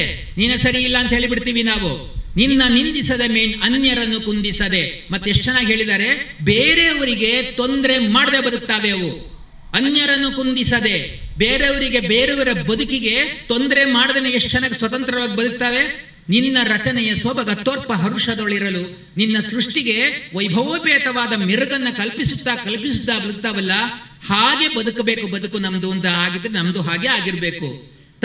ತರುಲತೆಗಳು ಅರಿವಿನಲ್ಲಿ ನರನಿಗೆಣ ಇಲ್ಲದಿರೆ, ಆ ಮರಗಳು, ಬಳ್ಳಿಗಳು ಮನುಷ್ಯನಷ್ಟು ಬುದ್ಧಿವಂತಿಕೆ ಇಲ್ಲ ಅವಕ್ಕೆ. ಆದ್ರೆ ಹೇಗೆ ಬದುಕ್ತಾವೆ? ತರುಲತೆಗಳ ಅರಿವಿನಲ್ಲಿ ನಿನ್ನೊಲುಮೆ ಜಾಣ್ಮೆಗಳ ನಿನ್ನ ಆಣತಿಯ ನರಿದು ದುಗುಡ ಪಡದೆ, ನಿನ್ನ ಆಜ್ಞೆಯನ್ನ ಸರಿಯಾಗಿ ಅರ್ಥ ಮಾಡ್ಕೋತಾವೆ ಮರಗಳು ಮತ್ತೆ ಬಳ್ಳಿಗಳು. ಯಾವ ತರ ಗಲಾಟೆ ಮಾಡ್ತಾವ? ಮರ, ಯಾವುದೇ ಮರ ಆಗಿರ್ಲಿ, ತನ್ನಲ್ಲಿದ್ದ ಹಣ್ಣನ್ನ ಯಾರು ಬಂದ್ರು ಕೊಟ್ಬಿಡುತ್ತಲ್ವಾ, ತನ್ನಲ್ಲಿದ್ದ ಹೂವನ್ನ ಯಾವುದೇ ಗಿಡ ಆಗ್ಲಿ ಕೊಟ್ಬಿಡುತ್ತಲ್ವಾ. ನಿನ್ನ ಆಜ್ಞೆ ಏನು ಅಂತ ಚೆನ್ನಾಗಿ ಅರ್ಥ ಮಾಡಿಕೊಂಡು ಬದುಕುವುದು ತರುಗಳು, ಲತೆಗಳು. ನಿನ್ನ ಆಣತಿಯ ನರಿದು ದುಗುಡ ಪಡದೆ ಯಾವತ್ತೂ ದುಃಖಿಸೋದಿಲ್ಲ. ಆಮೇಲೆ ಇರುವಷ್ಟು ಕಾಲ ಫಲಪುಷ್ಪಗಳ ತಳೆದು, ಫಲಪುಷ್ಪಗಳನ್ನ ಧರಿಸಿ, ಪರಹಿತವನೆಸಗುವಿನಲ್ಲಿ ಎಸಗುತ್ತಲಿ ಬೇರೆಯವರಿಗೆ ಹಿತವನ್ನೇ ಮಾಡುತ್ತಾ, ನಿನ್ನೊಲುಮೆ ಜಾಣ್ಮೆಗಳ ತೋರ್ಪ ಹರುಷದೊಳಿರಲು, ನಿನ್ನ ಪ್ರೀತಿಯನ್ನ, ನಿನ್ನ ಬುದ್ಧಿವಂತಿಕೆಯನ್ನ ಜಗತ್ತಿಗೆ ಸಾರ್ತವಲ್ಲ. ಎಷ್ಟು ಚೆನ್ನಾಗಿ ಬದುಕ್ತಾವೆ. ಸ್ವಾತಂತ್ರ್ಯದಿಂದ ಬದುಕುವುದೊಂದು ಹಾಗೆ. ನನಗೆ ಸ್ವಾತಂತ್ರ್ಯ ಬಂದಿದೆ ಅಂದ್ರೆ ಮನ್ಸಿಗೆ ಬಂದ ಹಾಗೆ ಬದುಕುವುದಲ್ಲ. ಎಷ್ಟು ತ್ಯಾಗ ಮಾಡಿದ್ದಾರೆ ಗೋಪಾಲಕೃಷ್ಣ ಅಡಿಗರು ಒಂದು ಕವನದ ಮೂಲಕ. ಎಷ್ಟು ಚೆನ್ನಾಗಿ ಹೇಳ್ತಾರೆ, ಆಗ ಸ್ವಾತಂತ್ರ್ಯದ ಪೂರ್ವದಲ್ಲಿ ನಮ್ಮ ಜನ ಎಷ್ಟೆಲ್ಲ ಹೆಣಗಾಡಿದ್ರು, ಅವರ ಭಾವನೆ ಯಾವುದಿತ್ತು, ಯಾಕೆ ಸ್ವಾತಂತ್ರ್ಯವನ್ನ ಪಡೆದ್ವಿ? ಇರುವುದೆಲ್ಲವನು ಎಲ್ಲ ಜನಕ್ಕೆ ತೆರವಾಗಿಸುವ, ಇರುವುದೆಲ್ಲವನು ಎಲ್ಲ ಜನಕ್ಕೆ ತೆರವಾಗಿಸುವ, ಸಮ ಸುಖದ, ಸಮ ದುಃಖದ, ಸಮ ಭಾವದ, ಸಮ ರಸದ, ಸಾಮರಸ್ಯದ ಲಹರಿಯೊಂದು ತೇಲಿ ಬರುತ್ತಿದೆ ನೋಡು ನಮ್ಮೀ ನಾಡು. ಸ್ವಾತಂತ್ರ್ಯ ಪೂರ್ವದಲ್ಲಿ ಇಷ್ಟೆಲ್ಲ ಬಯಸಿದ್ರಂತೆ. ಯಾಕೆ ಸ್ವಾತಂತ್ರ್ಯ ಬಂದಿದ್ದೀವಿ ಅಂದ್ರೆ, ಇರುವುದೆಲ್ಲವನು ಎಲ್ಲ ಜನಕ್ಕೆ ತೆರವಾಗಿಸುವ, ನಮ್ಮ ಸಂಪತ್ತು ದೇಶದಲ್ಲಿ ಏನಿದೆಯೋ ಎಲ್ಲರಿಗೂ ಸಮಾನವಾಗಿ ಹಂಚಬೇಕು ಅಂತ ಹೇಳಿ ಸ್ವಾತಂತ್ರ್ಯಕ್ಕಾಗಿ ಹೋರಾಡಿದ್ರು. ಇವತ್ತು ನಮ್ಮನ್ನ ಯಾರು ಆಳ್ತಿದ್ದಾರೆ ಎಲ್ಲ ಸಂಗ್ರಹದ ಮೇಲೆ ಬಿದ್ದಿದ್ದಾರೆ. ಅವ್ರ ಮಕ್ಕಳಿಗೆ, ಮೊಮ್ಮಕ್ಕಳಿಗೆ, ಮರಿಮಕ್ಕಳಿಗೆ ಒಂದಕ್ಕೆ ಸಂಗ್ರಹ ಮಾಡಿ ಜನರ ಸ್ವತ್ತನ್ನು ಅವರ ಸ್ವತ್ತನ್ನಾಗಿ ಮಾಡ್ಕೊಂಡಿದ್ದಾರೆ. ಇದು ಸ್ವಾತಂತ್ರ್ಯದ ದುರುಪಯೋಗವೇ ಆಗಿದೆ, ನಮ್ಗೆ ಗೊತ್ತಾಗುತ್ತೆ ಅದು. ಆದ್ರಿಂದ ಇರುವುದೆಲ್ಲವನ್ನು ಎಲ್ಲ ಜನಕ್ಕೆ ತೆರವಾಗಿಸುವ, ಸಮ ಸುಖದ, ಸಮ ದುಃಖದ, ಸಮ ಸುಖ, ಸುಖ ಬಂದ್ರೆ ನಾವೆಲ್ಲ ಹಂಚಿಕೊಳ್ಳೋಣ, ದುಃಖ ಬಂದ್ರೂ ಕೂಡ ನಾವೆಲ್ಲ ಹಂಚಿಕೊಳ್ಳೋಣ. ನೋಡಿ ಸ್ವಾತಂತ್ರ್ಯದ ಅರ್ಥ ಹೇಗಿದೆ, ಹೇಗೆ ಬರೆದಿದ್ದಾರೆ ಗೋಪಾಲಕೃಷ್ಣ ಅಡಿಗರು. ಸಮರಸದ ಸಾಮರಸ್ಯ ಇರಲಿ, ಸಾಮರಸ್ಯದ ಲಹರಿಯೊಂದು ತೇಲಿ ಬರುತ್ತಿದೆ ನೋಡು, ಮುಂದೆ ಸ್ವಾತಂತ್ರ್ಯ ಬರುತ್ತೆ, ಸಾಮರಸ್ಯ ಬರುತ್ತೆ, ಎಲ್ಲ ಸುಖವನ್ನ ಹಂಚಿಕೊಳ್ತೇವೆ ನಾವು, ಎಲ್ಲ ದುಃಖವನ್ನ ಹಂಚಿಕೊಳ್ತೇವೆ, ಇರುವುದನ್ನ ಎಲ್ಲ ಜನರಿಗೆ ಹಂಚಿ ನಾವು ಬದುಕುವ, ನಾವೆಲ್ಲ ಸಂತೋಷವಾಗಿ ಬದುಕ್ತೇವೆ ಎಂಬ ಒಂದೇ ಒಂದು ಉದ್ದೇಶದಿಂದ ಸ್ವಾತಂತ್ರ್ಯಕ್ಕಾಗಿ ದುಡಿದ್ರು, ಸ್ವಾತಂತ್ರ್ಯಕ್ಕಾಗಿ ಸರ್ವಸ್ವವನ್ನು ತ್ಯಾಗ ಮಾಡಿದ್ರು. ಇವತ್ತೇನಾಗಿದೆ? ನಾವು ಸ್ವಾತಂತ್ರ್ಯದ ಬಗ್ಗೆ ಏನಾದ್ರೂ ಕಳಕಳಿ ಇದೆಯಾ? ಸ್ವಾತಂತ್ರ್ಯ ದಿನಾಚರಣೆ ದಿವಸ ಮಾತ್ರ ನೆನಪಾಗೋದು, ಬೆಳಿಗ್ಗೆ ಬಂದು ಸಾಯಂಕಾಲ ಹೊರಟೋಗುತ್ತೆ ಅಷ್ಟೇ. ಅವತ್ತೇನೋ ಮಾತಾಡೋದಷ್ಟೇ, ಗಾಂಧಿನೇ ನೆನಪು ಮಾಡ್ಕೊಳ್ತೀವಿ. ಆದ್ರೆ ಪ್ರತಿ ಮನಸ್ಸಲ್ಲಿ ಇರ್ಬೇಕಲ್ಲ ಸ್ವಾತಂತ್ರ್ಯ, ಸ್ವಾತಂತ್ರ್ಯವನ್ನ ಹೇಗೆ ಬಳಸಬೇಕು ಅಂತ ಗೊತ್ತಿರ್ಬೇಕಲ್ಲ. ಇವತ್ತೇನಾಗಿದೆ ಅಂತ ಗೋಪಾಲಕೃಷ್ಣ ಮುಂದುವರೆದು ಹೇಳ್ತಾರೆ. ಇಂದು ನಮ್ಮಿ ನಾಡು, ಇವತ್ತೇನಾಗಿದೆ? ಸ್ವಾತಂತ್ರ್ಯ ಪೂರ್ವದಲ್ಲಿನಾಗಿತ್ತು, ಈಗೇನಾಗಿದೆ? ಸ್ವಾತಂತ್ರ್ಯ ಬಂದ ಮೇಲೆ ಜಾತ್ರೆ ಗಜಿಬಿಜಿ ಮುಗಿಸಿ ಪಡಕಾನೆಯಲ್ಲಿ ಬಿದ್ದ ಜನರ ಪಾಡು. ಎಷ್ಟು ಚೆನ್ನಾಗಿ ಉದಾಹರಣೆ ಕೊಡ್ತಾರೆ. ಒಂದು ಜಾತ್ರೆಗೆ ಹೋದ್ರೆ ಜನ ಎಲ್ಲ ಗಜಿಬಿಜಿಲಿ ರಥಯಾತ್ರೆ ಮಾಡ್ತಾರೆ, ತಿರುಗ್ತಾರೆ, ಅಲ್ಲಿ ತಿಂಡಿ ಎಲ್ಲ ತಿಂತಾರೆ, ಗಜಿಬಿಜಿ ಅಲ್ವಾ, ಓಡಾಡ್ತಾರೆ ಜಾತ್ರೆ ದಿವಸ. ಜಾತ್ರೆ ಗಜಿಬಿಜಿ ಮುಗಿಸಿ ಪಡಕಾನೆಯಲ್ಲಿ ಬಿದ್ದ ಜನರ ಪಾಡು. ಸಾಯಂಕಾಲ ಹೋಗಿ ಗಡ್ದಾಗಿ ಹೆಂಡ ಕುಡ್ಕೊಂಡು ಬಿದ್ದಿರ್ತಾರೆ ಎಲ್ಲೋ ಒಂದ್ ಕಡೆ. ಹಾಗಾಗಿ ಹಾಗೆ ಮುಂದುವರಿಸ್ತಾರೆ. ಬುಂಡೆ ತುಂಬಿದ ಹೆಂಡ, ಕೆಸರು ತುಂಬಿದ ಹೊಂಡ, ಕಂದಿ ಕರಕಿದೆ ಉರಿದ ಕೆಂಪು ಕೆಂಡ. ಇವತ್ತು ಹಾಗಾಗಿದೆ. ಕೆಂಡ ಇದ್ದದ್ದು, ದೇದೀಪ್ಯಮಾನವಾಗಿ ಹೊಳಿಬೇಕಾದದ್ದು ಇವತ್ತು ಇದ್ದಿಲಾಗಿದೆ, ಚೈತನ್ಯವನ್ನ ಕಳ್ಕೊಂಡಿದೆ. ಆದ್ರಿಂದ ಮತ್ತೆ ನಮಗೆ ಅವೇರ್ನೆಸ್ ಬರಬೇಕು, ಸ್ವಾತಂತ್ರ್ಯವನ್ನ ಹೇಗೆ ಉಪಯೋಗಿಸಬೇಕು ಅಂತ ನಮ್ಮನ್ನ ಆಳುವವರು ಜನರಿಗೆ ತಿಳಿಸಿಕೊಡಬೇಕು. ಮೊದಲು ಅವರು ಹಾಗೆ ಆ ಸ್ವಾತಂತ್ರ್ಯವನ್ನ ಚೆನ್ನಾಗಿ ಉಪಯೋಗಿಸುವುದನ್ನ ತಮ್ಮ ಜೀವನದಲ್ಲಿ ಅಳವಡಿಸ್ಕೊಳ್ಬೇಕು. ಆದ್ರಿಂದ ಸ್ವಾತಂತ್ರ್ಯದ ಜೊತೆಗೆ ಬಂಧನವೂ ಇರಬೇಕಾಗತ್ತೆ. ಹಾಗಿದ್ರೆ ಮಾತ್ರ ಸ್ವಾತಂತ್ರ್ಯದ ಸದುಪಯೋಗ ಆಗುವುದು. ಇಲ್ಲ ಬರೇ ಸ್ವಾತಂತ್ರ್ಯ ಅಂದ್ರೆ ಮುಕ್ತವಾಗಿ ಬಿಟ್ಟುಬಿಟ್ರೆ, ಸುಂದರವಾದ ಉದಾಹರಣೆ DVG ಕೊಡ್ತಾರೆ, ಅದನ್ನ ಹೇಳಿ ಮುಗಿಸಿಬಿಡ್ತೀನಿ. ಎಷ್ಟು ಸ್ವಾತಂತ್ರ್ಯ ಹೇಗಿರ್ಬೇಕು ಅಂದ್ರೆ, ಗಿಡದ ಬಿಗಿ, ನೆಲದ ಬಿಗಿ, ಬುಡದ ಬಿಗಿ, ನೆಲದ ಬಿಗಿ. ಆಮೇಲೆ ಈ ಒಂದು ಉದಾಹರಣೆ ಕೊಡ್ತಾರೆ. ಈ ಒಂದು ಹೂವು ಅರಳಬೇಕಾದ್ರೆ ಆ ದಳಗಳೆಲ್ಲ ಹೊರಗಡೆ ಹರಡಿರ್ತವೆ, ಆ ತೊಟ್ಟಿನಲ್ಲಿ ಬಿಗಿತಾ ಇದೆ. ಬುಡದಲ್ಲಿ ಬಿಗಿ ಇರುತ್ತೆ, ಮೇಲೆ ಸರಸ, ಗಾಳಿ ಆಡಿದ್ರೆ ಅದ್ರ ಸುಗಂಧ ಎಲ್ಲ ಕಡೆ ಹರಡುತ್ತೆ. ಕುಶಲ ಸೌರಭವ ನಿರ್ಯತ್ನ ಸ್ವತಂತ್ರದಿಂ ಪಸರಿಪ ನಯ ಸುಖವ ಮಂಕುತಿಮ್ಮ. ಒಂದು ಗಿಡದಲ್ಲಿ ಅಂಟಿಕೊಂಡಿರುವ ಹೂವಿನ ಹಾಗೆ ಸ್ವಾತಂತ್ರ್ಯದ ಬಳಕೆ. ನೆಲದ ಬಿಗಿ, ಗಿಡದ ಬಿಗಿ, ಮೇಲೆ ಸರಸದ ಗಾಳಿ, ಆಮೇಲೆ ಬೀಸಿದಾಗ ಎಲ್ಲ ಕಡೆ ಸುಗಂಧ ಹರಡುತ್ತೆ. ಆ ಹಗಂಧ ಹರಡಿದಾಗ ಅದು ಬಿಗಿತಾ ಇದೆಯಲ್ಲ, ಒಳಗಡೆ ತೊಟ್ಟಿನ ಕಡೆಗೆ ಬಿಗಿತಾ ಇದೆಯಲ್ಲ, ಅದಿದ್ರೆ ಹೂವಿನ ಸುಗಂಧ ಎಲ್ಲ ಕಡೆ ಹರಡುತ್ತೆ. ಆ ಬಿಗಿತ ಇಲ್ಲ ಅಂದ್ರೆ ಎಸಳಿ ನಡಿ ಗಿಡದ ಬಿಗಿ, ಮೇಲೆ ಗಾಳಿಯ ಸರಸ, ಕುಸುಮದ ಕ್ಷೇಮವ ಬಿಗಿತ ಬಿಡುತೆಗಳಿಂ, ಕುಶಲ ಸೌರಭವ ನಿರ್ಯತ್ನ ಸ್ವತಂತ್ರದಿಂ ಪಸರಿಪ ನಯ ಸುಖವ ಮಂಕುತಿಮ್ಮ. ಒಂದು ಹೂವು ಸುಗಂಧ ಎಲ್ಲ ಕಡೆ ಹರಡಬೇಕಾದ್ರೆ ಅದಕ್ಕೆ ಬಂಧನ ಇದ್ರೆ ಮಾತ್ರ ಹರಡುತ್ತೆ. ಈ ಬಿದ್ದೋಗ್ಬಿಟ್ರೆ, ತೊಟ್ಟು ಕಳಿಸಿ ಕೆಳಗಡೆ ಬಿದ್ದು ಬಿಟ್ರೆ ಸುಗಂಧ ಎಲ್ಲ ಹರಡುತ್ತೆ. ಅದು ಬಿಗಿ ಇರಬೇಕು ಅಡಿಗಡೆ, ಆಮೇಲೆ ಗಾಳಿ ಅದ್ರ ಮೇಲೆ ಹರಡಬೇಕು, ಆಗ ಸುಗಂಧ ಎಲ್ಲ ಕಡೆ ಹರಿಯುತ್ತೆ. ಹಾಗೆ ಸ್ವಾತಂತ್ರ್ಯದ ಬಳಕೆ ಆಗಬೇಕು ಅಂತ. ಪುರುಷನ ಸ್ವಾತಂತ್ರ್ಯ ಅವನ ತೋಳ್ಗಿರುವಷ್ಟು, ಪರಿಧಿಯೊಂದರೊಳದರ ಯತ್ನ ಕೆಡೆಯುಂಟು, ತಿರುಗುವುದು ಮಡಿಚುವುದು ನಿಗುರುವುದು ನೀಳುವುದು ತೊರೆದು ಹಾರದು ತೋಳು ಮಂಕುತಿಮ್ಮ. ಸ್ವಾತಂತ್ರ್ಯದ ಸದ್ಬಳಕೆ ಎಲ್ಲಿ ಮಾಡ್ಕೋಬೇಕು ಅಂದ್ರೆ ನಮ್ಮ ತೋಳಿನಲ್ಲೇ ಇದೆಯಂತೆ. ಅದು ಎಷ್ಟು ಚೆನ್ನಾಗಿ ಹೇಳ್ತಾರೆ ಅಂದ್ರೆ, ಪುರುಷನ ಸ್ವಾತಂತ್ರ್ಯ, ಈ ಮನುಷ್ಯನ ಸ್ವಾತಂತ್ರ್ಯ ಹೇಗಿರುತ್ತೆ ಅಂದ್ರೆ ಅವನ ತೋಳ್ಗಿರುವಷ್ಟು. ಅರ್ಥ ಹೆಂಗ್ ಮಾಡ್ಕೋಬೇಕು ನಾವು ನೋಡಿ, ತೋಳ್ಗಿರುವಷ್ಟು ಮನುಷ್ಯನ ಸ್ವಾತಂತ್ರ್ಯ ನಮ್ಮ ತೋಳಿಗಿರುವಷ್ಟು. ಪರಿಧಿಯೊಂದಳರದರ ಯತ್ನ ಕೆಳಗುಂಟು. ನಮ್ಮ ತೋಳಿದೆಯಲ್ಲ, ನಮ್ ಈ ಜಾಗದಲ್ಲಿ ಮಾತ್ರ ತೋಳಿಂದ ಮಾಡಬೇಕಾದ ಕೆಲಸವನ್ನು ಮಾಡ್ಬೋದಷ್ಟೇ. ಅದೇನ್ ಮಾಡುತ್ತೆ? ಸ್ವಾತಂತ್ರ್ಯ ಇದೆ, ತಿರುಗುವುದು, ಮಡ್ಚ್ಕೊಳ್ಳುತ್ತೆ, ನಿಗರುವುದು, ಒಂದೆಷ್ಟು ದೂರ ಸಿಗುತ್ತೋ ಅಷ್ಟು ನಿಗರುತ್ತೆ, ನೀಳುವುದು, ಎಷ್ಟುದ್ದ ಎಳಿಬೋದು ಅದನ್ನ ಅಷ್ಟುದ್ದ ಎಳಿಬೋದು. ಆದ್ರೆ ಅಲ್ಲಿರೋರಿಗೇನೋ ನಾವು ಮಾಡಬೇಕು, ಹೇಳಬೇಕು ಅಂದ್ರೆ ತೊರೆದು ಹಾರದು ತೋಳು, ಇದನ್ನ ಬಿಟ್ಟುಕೊಂಡು ಹಾರಲ್ಲ ತೋಳು. ಸ್ವಾತಂತ್ರ್ಯ ಈ ನಿಟ್ಟಿನಲ್ಲಿ ಒಂದು ರೀತಿಯಾಗಿ ಬಿಗಿತದಲ್ಲಿ ಬಳಸಲ್ಪಟ್ರೆ ಮಾತ್ರ ಸ್ವಾತಂತ್ರ್ಯದ ಸದುಪಯೋಗ ಆಗುತ್ತೆ. ಆದ್ರಿಂದ ಇಂತಹ ಒಂದು ಮನೆಯಲ್ಲಿ, ಎಲ್ಲರ ಮನೆಯಲ್ಲೂ ನಡೀಬೇಕಾದ್ದು, ಬಹುಶಃ ಇವರು ಪ್ರತಿನಿಧಿತ್ವೇನ ತಮ್ಮ ಮನೆಯಲ್ಲಿ 15 ವರ್ಷದಿಂದ ಬಾಯಿರವರು ನಡೆಸ್ಕೊಂಡು ಬರ್ತಿದ್ದಾರೆ. ಇದು ವಿಶೇಷ, ಖುಷಿ ಆಗುವಂಥದ್ದು. ಆಮೇಲೆ ತೋರುಗಾಣಿಕೆ ಆಚರಣೆ ಅಲ್ಲ, ಇದು ಆತ್ಮಪೂರ್ವಕವಾಗಿ ಆಚರಿಸುವಂಥದ್ದು. ಆದ್ರಿಂದ ಇಂತಹ ಆಚರಣೆಗಳು ಬಹುಶಃ ಇವರು ಅನೇಕರಿಗೆ ಪ್ರೇರಕ ಶಕ್ತಿಯಾಗಿ ಸ್ವಾತಂತ್ರ್ಯದ ಸದ್ಬಳಕೆ ನಮ್ಮ ದೇಶಕ್ಕೆ ಚೆನ್ನಾಗಿ ಆಗುವ ಹಾಗೆ ಆಗ್ಲಿ ಅಂತ ಸಂದರ್ಭದಲ್ಲಿ ಆಶಿಸ್ತಾ ನನ್ನ ಮಾತನ್ನು ಮುಗಿಸ್ತಾ ಇದ್ದೀನಿ. ಧನ್ಯವಾದಗಳು. ತಕ್ಷಣಕ್ಕೆ ಜ್ಯೋತಿ ಹೇಳಿದ್ರು ಇಷ್ಟು ಬೇಗ ಮುಗಿಸ್ಬಿಡ್ತಾರ ಅಂತ. ಇನ್ನೂ ಒಂದ್ ಸ್ವಲ್ಪ ಹೇಳಿದ್ರೆ ಕೇಳುವಷ್ಟು ಚೆನ್ನಾಗಿತ್ತು ಅಂತ ಅನ್ನಿಸ್ತು. ಹೌದು ಅಲ್ವೋ? ಜೋರಾಗಿ ಚಪ್ಪಾಳೆ ತಟ್ಟಲೇಬೇಕಲ್ಲ. ನಾನು ಇಲ್ಲಿ ಇನ್ನೊಂದು ವಿಷಯವನ್ನ ತಿಳಿಸ್ಕೊಡ್ಲೇಬೇಕು. ಆಗಿತ್ತು ಚಂದ್ರಣ್ಣನಿಗೆ ಅವರ ಸ್ಥಿತಿ ಹೇಗಿತ್ತು ಅಂತ ಅಂದ್ರೆ, ಎಲ್ಲರೂ ಕೂಡ ಭಗವಂತನಲ್ಲಿ ಪ್ರಾರ್ಥನೆ ಮಾಡ್ಕೊಂಡಿದ್ದೀವಿ. ಅವ್ರ ಪರಿಚಯ ಇರೋರೆಲ್ಲರೂ ಕೂಡ ಇಂತಹ ಸಜ್ಜನ, ಇಂತಹ ಒಂದು ಕಷ್ಟವನ್ನ ಅನುಭವಿಸಬೇಕಾಗಿ ಬಂತಲ್ಲ ಅಂತ ಅತಿಶಯೋಕ್ತಿ ಅಲ್ಲ ಅಂತ ಅನ್ಸುತ್ತೆ. ಆದ್ರೆ ಅದಾದ ನಂತರದಲ್ಲಿ ನನಗೆ ಅನಿಸಿತ್ತು, ಈ ಕಾರ್ಯಕ್ರಮ ಏನ್ ಮಾಡೋಣ, ನಾವೇನಾದ್ರು ಮಾತಾಡಿದ್ರೆ ಮುಂದುವರಿಬೇಕೋ ಬೇಡವೋ ಅನ್ನೋ ಎಲ್ಲ ಚಿಂತನೆಗಳು ಬಂದ್ಬಿಡುತ್ತೆ. ಸುಮ್ಮನೆ ಇದ್ದು ಬಿಡೋಣ, ನೋಡೋಣ ಅಂತ ಅನ್ಕೊಂಡೆ. ನಿಜವಾಗ್ಲೂ ಭಗವಂತನ ಸಂಕಲ್ಪ. ಯಾಕೆ ಅಂತಂದ್ರೆ ಈ ರೀತಿಯ ಒಳ್ಳೊಳ್ಳೆಯ ಕೆಲಸವನ್ನ ಮಾಡುವಂತವರಿಗೆ ಭಗವಂತ ಕಾಯ್ತಾನೆ ಅಂತ ಅನ್ನುವಂತಹ ನಂಬಿಕೆಯನ್ನ ಹುಟ್ಟಿಸುವ ರೀತಿಯಲ್ಲಿ ಚಂದ್ರಣ್ಣ ಮತ್ತೆ ಅವರು ಎಲ್ಲರೊಡನೆ ತುಂಬಾ ಚೆನ್ನಾಗಿ ಲವಲವಿಕೆಯಿಂದ ಇರುವಂತ ನಮಗೆ ತಂದುಕೊಟ್ಟಿದ್ದಾನೆ. ಆ ವ್ಯಕ್ತಿಯನ್ನ ನಾವು ಇನ್ನಷ್ಟು ದಿನ ದೇಶ ಸೇವೆ ಮಾಡಬೇಕು, ಹೊಸ ರೀತಿಯ ಆಲೋಚನೆ. ಯಾಕೆಂದ್ರೆ ಇವತ್ತಿನ ಕಾರ್ಯಕ್ರಮ ತುಂಬಾ ವಿಶೇಷವಾದಂತಹ ಕಾರ್ಯಕ್ರಮ ನಮ್ಮೆಲ್ಲರ ಪಾಲಿಗೆ. ಒಂದು ಉಡುಗೊರೆಯನ್ನ ಕೊಡುವಂಥದ್ದು ಅಥವಾ ಯಾರಿಗೋ ಸನ್ಮಾನವನ್ನ ಮಾಡುವಂಥದ್ದು ಹಬ್ಬ ಅಂತ ಅನ್ಕೊಂಡ್ರೆ ಅವರು ಹಾಗಲ್ಲ.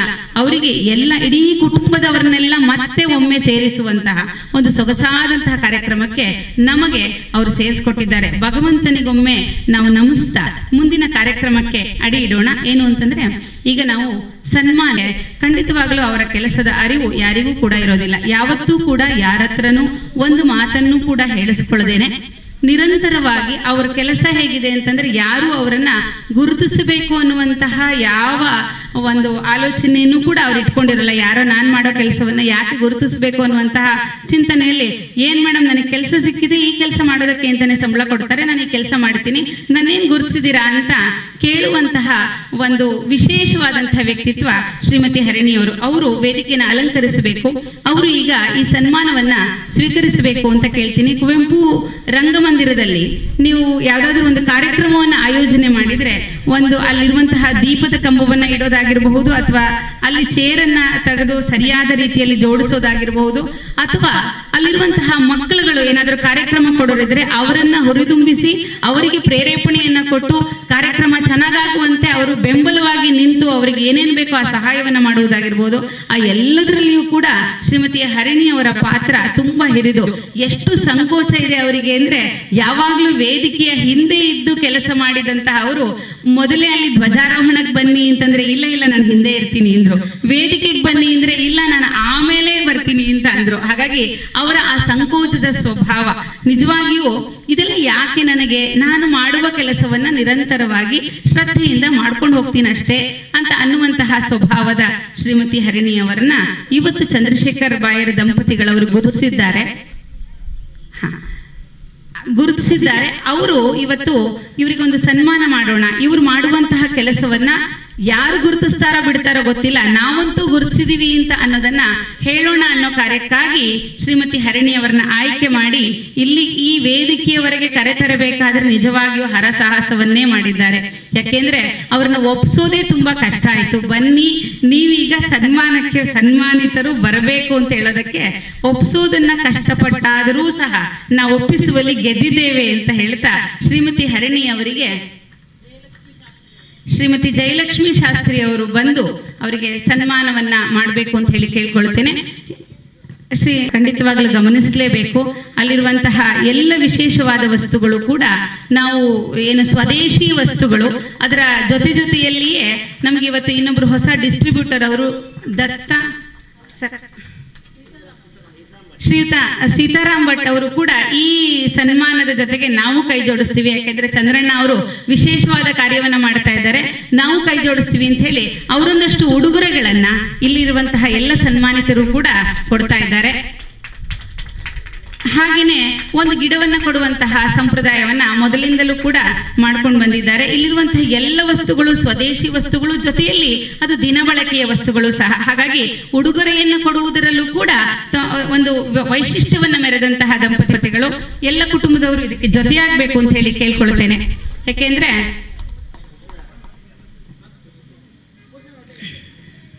ವಿಮುಖರಾಗಿ ಖ್ಯಾತಿಗೆ, ಪ್ರಚಾರಕ್ಕೆ, ಪ್ರಶಂಸೆಗೆ ಎಂಬ ಹಾಡಿನ ಸಾಲಿನಂತೆ ಸರ್ಕಾರಿ ನೌಕರರಾಗಿ ತಾವು ಕುವೆಂಪು ರಂಗಮಂದಿರದಲ್ಲಿ ನಡೆಯುವ ಎಲ್ಲಾ ಕಾರ್ಯಕ್ರಮಗಳಲ್ಲಿಯೂ ತಮ್ಮ ಸೇವೆ ಅತ್ಯಂತ ಪ್ರಶಂಸನೀಯವಾದುದಾದರೂ ಯಾವುದೇ ಮಾನ ಸನ್ಮಾನಗಳನ್ನು ಬೇಡದವರು. ಆ ಸವಿನಯ ಸೇವೆಯನ್ನು ಗಮನಿಸಿ ಶ್ರೀಮತಿ ಹರಿಣಿ ಎಸ್ ಅವರಿಗೆ 15ನೇ ವರ್ಷದ ಸತ್ಯನಾರಾಯಣ ಪೂಜೆ ಹಾಗೂ 79ನೇ ಸ್ವಾತಂತ್ರ್ಯೋತ್ಸವದ ಶುಭ ಸಂದರ್ಭದಲ್ಲಿ ಸಲ್ಲಿಸುತ್ತಿರುವ ಅತ್ಯಂತ ಪ್ರೀತಿಪೂರ್ವಕ ಅಭಿನಂದನೆಗಳು. ಶ್ರೀಮತಿ ಹರಿಣಿ ಅವರು ಪ್ರೀತಿಯಿಂದ ಇದನ್ನ ಸ್ವೀಕರಿಸಬೇಕು ಅಂತ ಹೇಳಿ ಕೇಳ್ಕೊಳ್ತೇನೆ. ಜೋರಾಗಿ ಖಂಡಿತವಾಗ್ಲೂ ಚಪ್ಪಾಳೆ ತಟ್ಟೆ.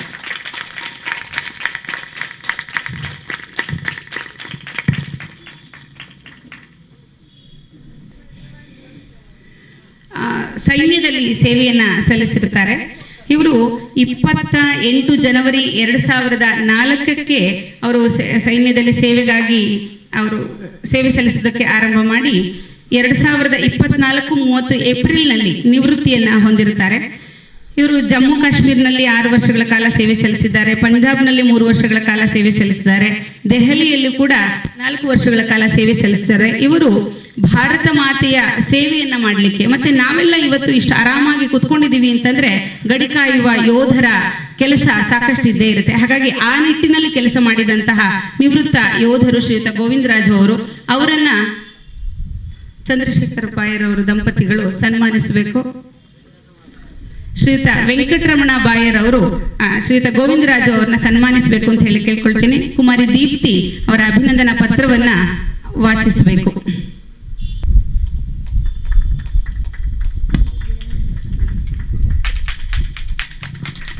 ಮಾತಾ ಭೂಮಿ ಪುತ್ರೋ ಅಹಂ ಪೃಥಿವ್ಯಾಹ ಎಂಬ ಮಾತಿನಂತೆ ಯೋಧರಾಗಿ ತಾವು ಭಾರತೀಯ ಸೇನೆಯಲ್ಲಿ ಸೇವೆ ಸಲ್ಲಿಸಿರುವುದು ದೇಶ ಸೇವೆ ಅತ್ಯಂತ ಪರಮೋತ್ಕೃಷ್ಟ ಕಾರ್ಯವೆಂದು ಪರಿಗಣಿಸಿ ಶ್ರೀ ಗೋವಿಂದರಾಜು ಇವರಿಗೆ 15ನೇ ವರ್ಷದ ಸತ್ಯನಾರಾಯಣ ಪೂಜೆ ಹಾಗೂ 79ನೇ ಸ್ವಾತಂತ್ರ್ಯೋತ್ಸವದ ಶುಭ ಸಂದರ್ಭದಲ್ಲಿ ಸಲ್ಲಿಸುತ್ತಿರುವ ಅತ್ಯಂತ ಪ್ರೀತಿಪೂರ್ವಕ ಅಭಿನಂದನೆಗಳು. ಇಲ್ಲಿ ಕೊಡುವಂತಹ ಎಲ್ಲ ಉಡುಗೊರೆಗಳಲ್ಲಿ ಶ್ರೀಯುತ ಸೀತಾರಾಮ್ ಭಟ್ ಅವರ ಕೊಡುಗೆ ಕೂಡ ಅದರೊಳಗೆ ನನ್ನದು ಒಂದು ಪಾಲಿರ್ಲಿ ಅಂತ ಹೇಳಿ ಸೇರಿಸಿದ್ದಾರೆ. ಇನ್ನು ಮುಂದಿನವರು ಶ್ರೀಮತಿ ಶಕುಂತಲಮ್ಮ MV ಜೋಯ್ಸ್ ಅವರು. ಕೃತಿ ನಮ್ಮನ್ನು ಇವತ್ತು ಇಲ್ಲಿವರೆಗೂ ಕರೆತಂದಿದೆಯೋ ಆ ರೀತಿಯಲ್ಲಿ ಕೃಷ್ಣ ಉಪದೇಶಿಸಿದಂತಹ ಭಗವದ್ಗೀತೆಯು ಕೂಡ ನಮಗೆ ಅತ್ಯಂತ ವಿಶೇಷ. ಆ ನಿಟ್ಟಿನಲ್ಲಿ ಸುಮಾರು 24 ವರ್ಷಗಳು, ಈಗ ನನ್ನ ಪ್ರಕಾರ ಅವರು 25ನೇ ವರ್ಷ ಅಂತ ಅನ್ಕೊಳ್ತೀನಿ, 25 ವರ್ಷಗಳ ಕಾಲ ನಿರಂತರವಾಗಿ ಎಲ್ಲರಿಗೂ ಕೂಡ ಅಂದ್ರೆ ಭಗವದ್ಗೀತೆಯನ್ನ ಉಚಿತವಾಗಿ ಹೇಳ್ಕೊಡುವಂತಹ ಒಂದು ಕೆಲಸವನ್ನ ಶ್ರೀಮತಿ ಶಕುಂತಲಮ್ಮ ಅವರು ಮಾಡಿದ್ದಾರೆ. 25 ವರ್ಷ ಅಂತ ಅಂದ್ರೆ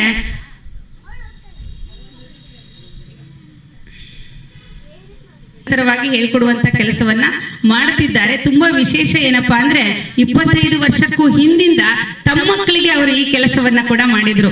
ಬರೀ ಭಗವದ್ಗೀತೆಯ ಶ್ಲೋಕ ಅಷ್ಟೇ ಅಲ್ಲ, ಸುಭಾಷಿತಗಳನ್ನ ಹೇಳ್ತಾರೆ, ವಚನಗಳನ್ನ ಹೇಳ್ಕೊಡ್ತಾರೆ, ಭಜನೆಗಳನ್ನ ಹೇಳ್ಕೊಡ್ತಾರೆ. ತಾವೇ ಎಲ್ಲೆಲ್ಲಿ ಗೀತೆಯ ಕುರಿತಾದಂತಹ ಸ್ಪರ್ಧೆಗಳಾಗುತ್ತೋ ಅಲ್ಲಿ ಮಕ್ಕಳನ್ನ ತಾವೇ ಕರ್ಕೊಂಡು ಹೋಗ್ತಾರೆ. ಕರ್ಕೊಂಡು ಹೋಗೋದಷ್ಟೇ ಅಲ್ಲದೆ ಅವ್ರು ಏನು ಮಾಡ್ತಾರೆ, ಅಲ್ಲಿ ಅವ್ರಿಗೆ ಬಂದಂತಹ ಪ್ರಶಸ್ತಿ ಇತ್ಯಾದಿಗಳು ಏನಾದರೂ ಆಗಿರಬಹುದು, ಅದನ್ನು ಅವ್ರ ಗೀತಾ ಜಯಂತಿಯನ್ನು ಆಚರಣೆ ಮಾಡ್ತಾರೆ. ಅವತ್ತು ಅವರು ಅದನ್ನು ಸ್ಪರ್ಧೆ ರೂಪದಲ್ಲಿ ಮಾಡ್ತಾರೆ. ಅದಾದ ನಂತರದಲ್ಲಿ ಅಲ್ಲೆಲ್ಲ ಏನು ಅವರು ಪ್ರಶಸ್ತಿಯನ್ನು ಕೊಡ್ತಾರೆ, ಆ ಯಾವುದಕ್ಕೂ ಕೂಡ ಯಾರಿಂದಲೂ ಹಣವನ್ನು ಸ್ವೀಕಾರ ಮಾಡೋದೇ ಇಲ್ಲ.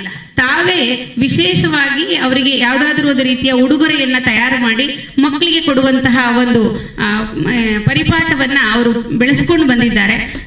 ಮೊನ್ನೆ ಇತ್ಲಾಗೆ ಅವ್ರ ಮನೆಗೆ ಹೋಗುವಂತಹ ಒಂದು ಸಂದರ್ಭ ಬಂದಾಗ, ನಾನು 24 ವರ್ಷದಿಂದ ಭಗವದ್ಗೀತೆಯನ್ನು ಮಕ್ಕಳಿಗೆ ಹೇಳ್ಕೊಡ್ತಾ ಇದ್ದೇನೆ, ಅದರಲ್ಲಿ ನಾನು ಮಕ್ಕಳಿಗೆ ಹೇಳ್ಕೊಡೋದ್ರಲ್ಲೇ ಒಂದು ಸಂತೋಷವನ್ನು ಕಾಣ್ತೇನೆ ಅಂತ ಅನ್ನೋದನ್ನ ಹೇಳಿದ್ರು. ಆಮೇಲೆ ಈ ಸನ್ಮಾನಕ್ಕೆ ನಿಮ್ಮನ್ನು ಆಯ್ಕೆ ಮಾಡಿದ್ದೀವಿ, ನೀವು ಬನ್ನಿ ಅಮ್ಮ, ಬರಬೇಕು ಅಂತಂದ್ರೆ ನನಗೆ ಯಾಕೆ, ನಾನು ಮಾಡುವಂತಹ ಕೆಲಸ ಏನಿದೆ ಅದು ಭಗವಂತನ ಕೆಲಸ ಅಂತ ಅನ್ಕೊಂಡು, ಅದು ನನ್ನ ಸಾಮಾಜಿಕವಾದಂತಹ ಧರ್ಮಗಳಲ್ಲಿ ಅದು ಕೂಡ ಒಂದು, ನಾನು ಅದನ್ನು ಮಾಡಲೇಬೇಕು.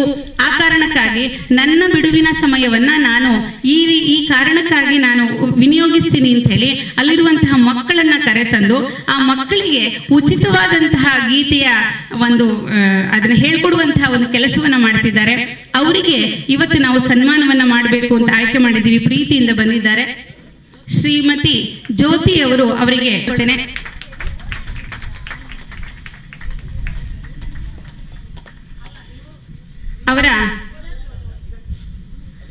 ಅವರ ಸನ್ಮಾನದ ಪತ್ರವನ್ನ ಕುಮಾರಿ ವಿಧಾತ್ರಿ ವಾಚಿಸಬೇಕು ಅಂತ ಕೇಳ್ಕೊಳ್ತೀನಿ.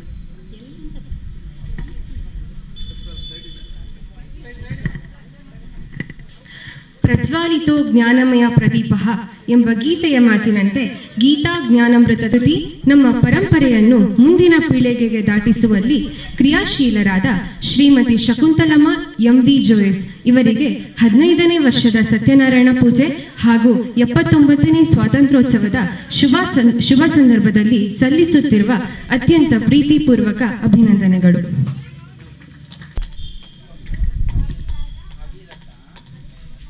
ಹೇ ಮಕ್ಕಳ, ಬೇಡ ನಾನು ಓದ್ತೀನಿ. ಏನೇನು ಕೆಲಸಗಳಾಗ್ತಿತ್ತು, ಆ ಕೆಲಸಗಳನ್ನು ಆಗಬೇಕಾದ್ರೆ ಅವರು ಜವಾಬ್ದಾರಿಯುತವಾಗಿ ಯಾವ ರೀತಿಯಲ್ಲಿ ಕೆಲಸಗಳನ್ನ ಆಯೋಜನೆ ಮಾಡಿ ಎಲ್ಲರ ಹತ್ರ ಹೇಗೆ ಕೆಲಸ ಮಾಡಿಸಿದ್ರು ಅನ್ನೋದನ್ನ ದೃಷ್ಟಿಯಲ್ಲಿ ಇಟ್ಕೊಂಡು ಚಂದ್ರಣ್ಣ ಆ ಕೂಡಲೇ ಅನ್ಕೊಂಡ್ರು. ಏನಂತ ಹೇಳಿದ್ರೆ, ಶ್ರೀಯುತ ಮಂಜುನಾಥ್ ಅವರಿಗೆ ನಾವು ಈ ವರ್ಷ ಸನ್ಮಾನಕ್ಕೆ ಕರಿಬೇಕು ಅಂತ ಹೇಳಿ. ಪೌರಕಾರ್ಮಿಕರಾದಂತಹ ಅವರು ಅವರನ್ನ ಗುರುತಿಸಿದ್ದೆ ಇವತ್ತಿನ ವಿಶೇಷತೆ. ಏನಪ್ಪಾ ಅಂತಂದ್ರೆ, ಆ ಕೆಲಸವನ್ನ ಮಾಡಬೇಕಾದ್ರೆ ಯಾವುದೇ ರೀತಿಯ ಪ್ರತಿಫಲಾಪೇಕ್ಷೆಯನ್ನ ಇಟ್ಕೊಳ್ಳದೆ ಅವರು ಕೆಲಸವನ್ನ ಮಾಡಿದ್ದಾರೆ. ತಮ್ಮ ಕೆಲಸ ಏನಿದೆ ಅದು ಸೇವಾ ಹಿ ಪರಮೋ ಧರ್ಮ ಅನ್ನುವಂತಹ ನಿಟ್ಟಿನಲ್ಲಿ ಅವರು ಕೆಲಸವನ್ನ ಮಾಡ್ಕೊಂಡು ಬಂದಿದ್ದಾರೆ. ಅಂತಹ ಕೆಲಸ ಮಾಡಿದಂತಹ ಶ್ರೀಯುತ ಮಂಜುನಾಥ್ ಅವರಿಗೆ ನಾವಿವತ್ತು ಸನ್ಮಾನವನ್ನ ಮಾಡ್ತಾ ಇದ್ದೇವೆ. ಶ್ರೀಯುತ ನರಸಿಂಹ ಅವರು ಇದಕ್ಕೆ ಕೈ ಜೋಡಿಸಬೇಕು ಅಂತ ಕೇಳ್ಕೊಳ್ತೇನೆ. ಕಾಯಕವೇ ಕೈಲಾಸ ಎಂಬ ಬಸವಣ್ಣನವರ ಮಾತಿನಂತೆ ಪೌರರಾಗಿ ತಮ್ಮ ಜವಾಬ್ದಾರಿಯುತ ಕಾರ್ಯಗಳನ್ನು ನಿರ್ವಹಿಸುತ್ತಿರುವ ಪರಿಯನ್ನು ಮನಗಂಡು ಇದು ಹೀಗೆಯೇ ಮುಂದುವರಿಯಲೆಂಬ ಆಶಯದಿಂದ ಶ್ರೀ ಮಂಜುನಾಥ್ ಅವರಿಗೆ 15ನೇ ವರ್ಷದ ಸತ್ಯನಾರಾಯಣ ಪೂಜೆ ಹಾಗೂ 79ನೇ ವರ್ಷದ ಸ್ವಾತಂತ್ರ್ಯೋತ್ಸವದ ಈ ಶುಭ ಸಂದರ್ಭದಲ್ಲಿ ಸಲ್ಲಿಸುತ್ತಿರುವಂತಹ ಅತ್ಯಂತ ಪ್ರೀತಿಪೂರ್ವಕವಾದಂತಹ ಅಭಿನಂದನೆಗಳು.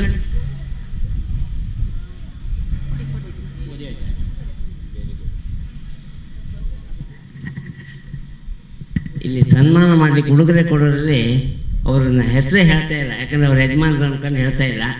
ರಾಯಲ್ ಕಾಫಿ ಆದ ಎಲ್ಲ ಸನ್ಮಾನಕ್ಕೂ ಅವರು ಕಾಫಿ ಪುಡಿ, ಟೀ ಪುಡಿಗಳನ್ನೆಲ್ಲ ಕೊಟ್ಟಿರ್ತಾರೆ. ಅದನ್ನು ಈ ಸಂದರ್ಭದಲ್ಲಿ ಹೇಳಲಿಕ್ಕೆ ಇಷ್ಟಪಡ್ತೀನಿ.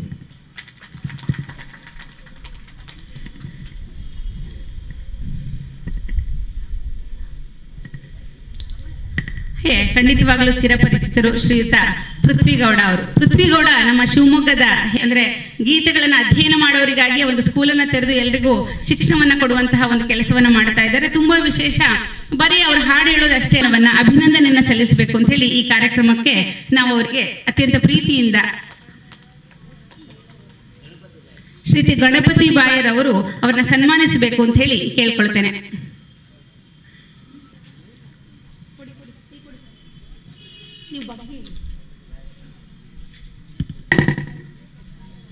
ಸೇವಾ ಹಿ ಪರಮೋಧರ್ಮ ಎಂಬ ನಿಷ್ಠೆಯಲ್ಲಿಯೇ ಸಮಾಜ ಸೇವೆಯಲ್ಲಿ ತಮ್ಮನ್ನು ತಾವು ತೊಡಗಿಸಿಕೊಂಡು ಅವಿರತ ಸಮಾಜ ಸೇವೆ ಮಾಡಿದ್ದೇ ಅಲ್ಲದೆ ಕರೋನಾದಂತಹ ಸಂಕಷ್ಟದ ಸಮಯದಲ್ಲೂ ಸಹ ಕರೋನಾ ವಾರಿಯರ್ ಆಗಿ ಸೇವೆ ಸಲ್ಲಿಸಿದ ತಮಗೆ 15ನೇ ವರ್ಷದ ಸತ್ಯನಾರಾಯಣ ಪೂಜೆ ಹಾಗೂ 79ನೇ ಸ್ವಾತಂತ್ರ್ಯೋತ್ಸವದ ಈ ಶುಭ ಸಂದರ್ಭದಲ್ಲಿ ಸಲ್ಲಿಸುತ್ತಿರುವಂತಹ ಅತ್ಯಂತ ಪ್ರೀತಿಪೂರ್ವಕವಾದಂತಹ ಅಭಿನಂದನೆಗಳು.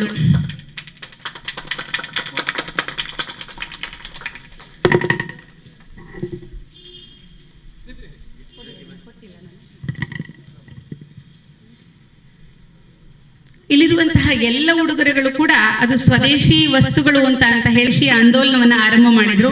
ಅದಾದ ನಂತರದಲ್ಲಿ ನರೇಂದ್ರ ಮೋದಿ ಅವರು ಒಂದು ಕರೆಯನ್ನು ಕೊಟ್ಟರು, ಚೀನಿ ವಸ್ತುಗಳನ್ನ ನೀವು ಬಾಯ್ಕಾಟ್ ಮಾಡಿ ಅಂತ ಅನ್ನುವಂಥದ್ದು. ಅಲ್ಲಿಂದ ಇವರು ತೀರ್ಮಾನ ಮಾಡಿ ತಾನು ಅದು ಯಾವುದನ್ನು ಕೂಡ ಬಳಸೋದೇ ಇಲ್ಲ, ಬಳಕೆಯ ವಸ್ತುಗಳನ್ನ ಕೊಡೋಣ, ವಿಶೇಷವಾದಂತಹ ಉಡುಗೊರೆಯ ವಸ್ತುಗಳನ್ನ ಕೊಡೋಣ ಅಂತ ಹೇಳಿ ಅವರು ಈ ರೀತಿಯ ಒಂದು ಹೊಸ ಸಂಗತಿಗೆ ನಾಂದಿಯನ್ನ ಹಾಡಿರುತ್ತಾರೆ. ಶ್ರೀ ಮಾಡುವಂಥದ್ದು ಅಂತಂದ್ರೆ ಅದು ಗುರು ಬ್ರಹ್ಮ ಗುರು ವಿಷ್ಣು ಗುರುದೇವೋ ಮಹೇಶ್ವರ ಗುರು ಸಾಕ್ಷಾತ್ ಪರಬ್ರಹ್ಮ ತಸ್ಮೈ ಶ್ರೀ ಗುರವೇ ನಮಃ ಅಂತೇಳಿ ನಮ್ಮ ಗುರುಗಳಿಗೂ ಕೂಡ ಇದು ಅಭಿನಂದನೆ.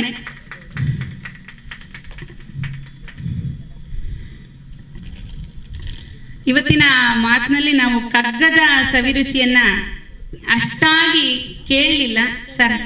ಒಂದು ಕಗ್ಗದ ನುಡಿಯನ್ನ ನಮಗಾಗಿ ರಾಗವಾಗಿ ಒಂದು ಹೇಳಿ ಕೂತಲೇ. ಇಂಥ ಕಾರ್ಯಕ್ರಮಕ್ಕೆ ಡಿ ವಿ ಗುಂಡಪ್ಪನವರು ಮರಳುಮನೆ ಕಗ್ಗದಲ್ಲಿ ಒಂದು ಆಶ್ವಾಸನೆ ಮಾಡ್ತಾರೆ, ಆಶಿಸ್ತಾರೆ. ಅದೊಂದು ಹೇಳಿಬಿಡ್ತೀನಿ.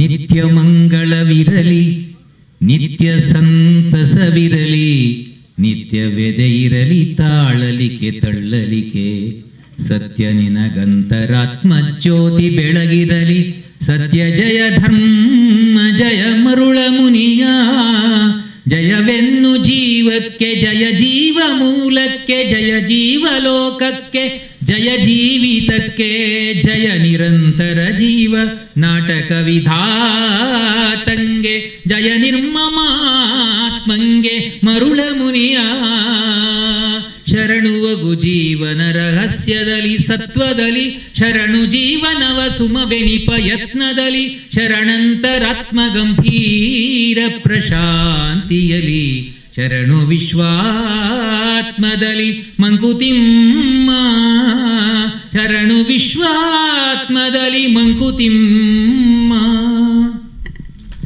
ಧನ್ಯವಾದಗಳು ಸರ್. ಸರ್ ಎಲ್ಲ ಒಂದೇ ನಿಮಿಷ.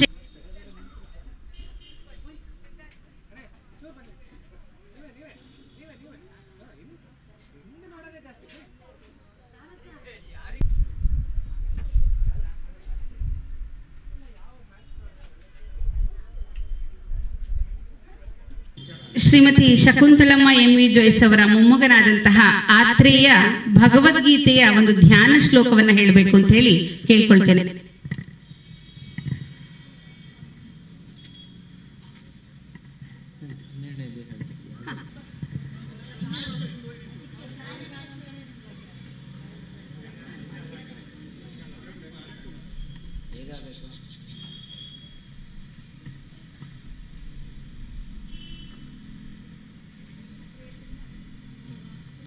श्रीकृष्ण परब्रह्मणे नमः।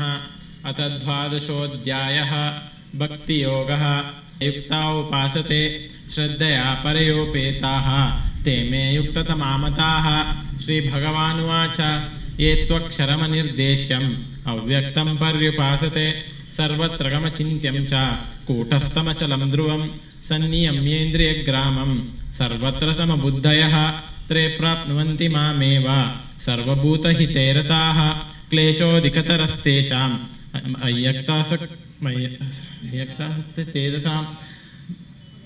अव्यक्तासक्तचेतसां मय्येव मन आदत्स्व मयि ऊर्ध्वं न संशयः।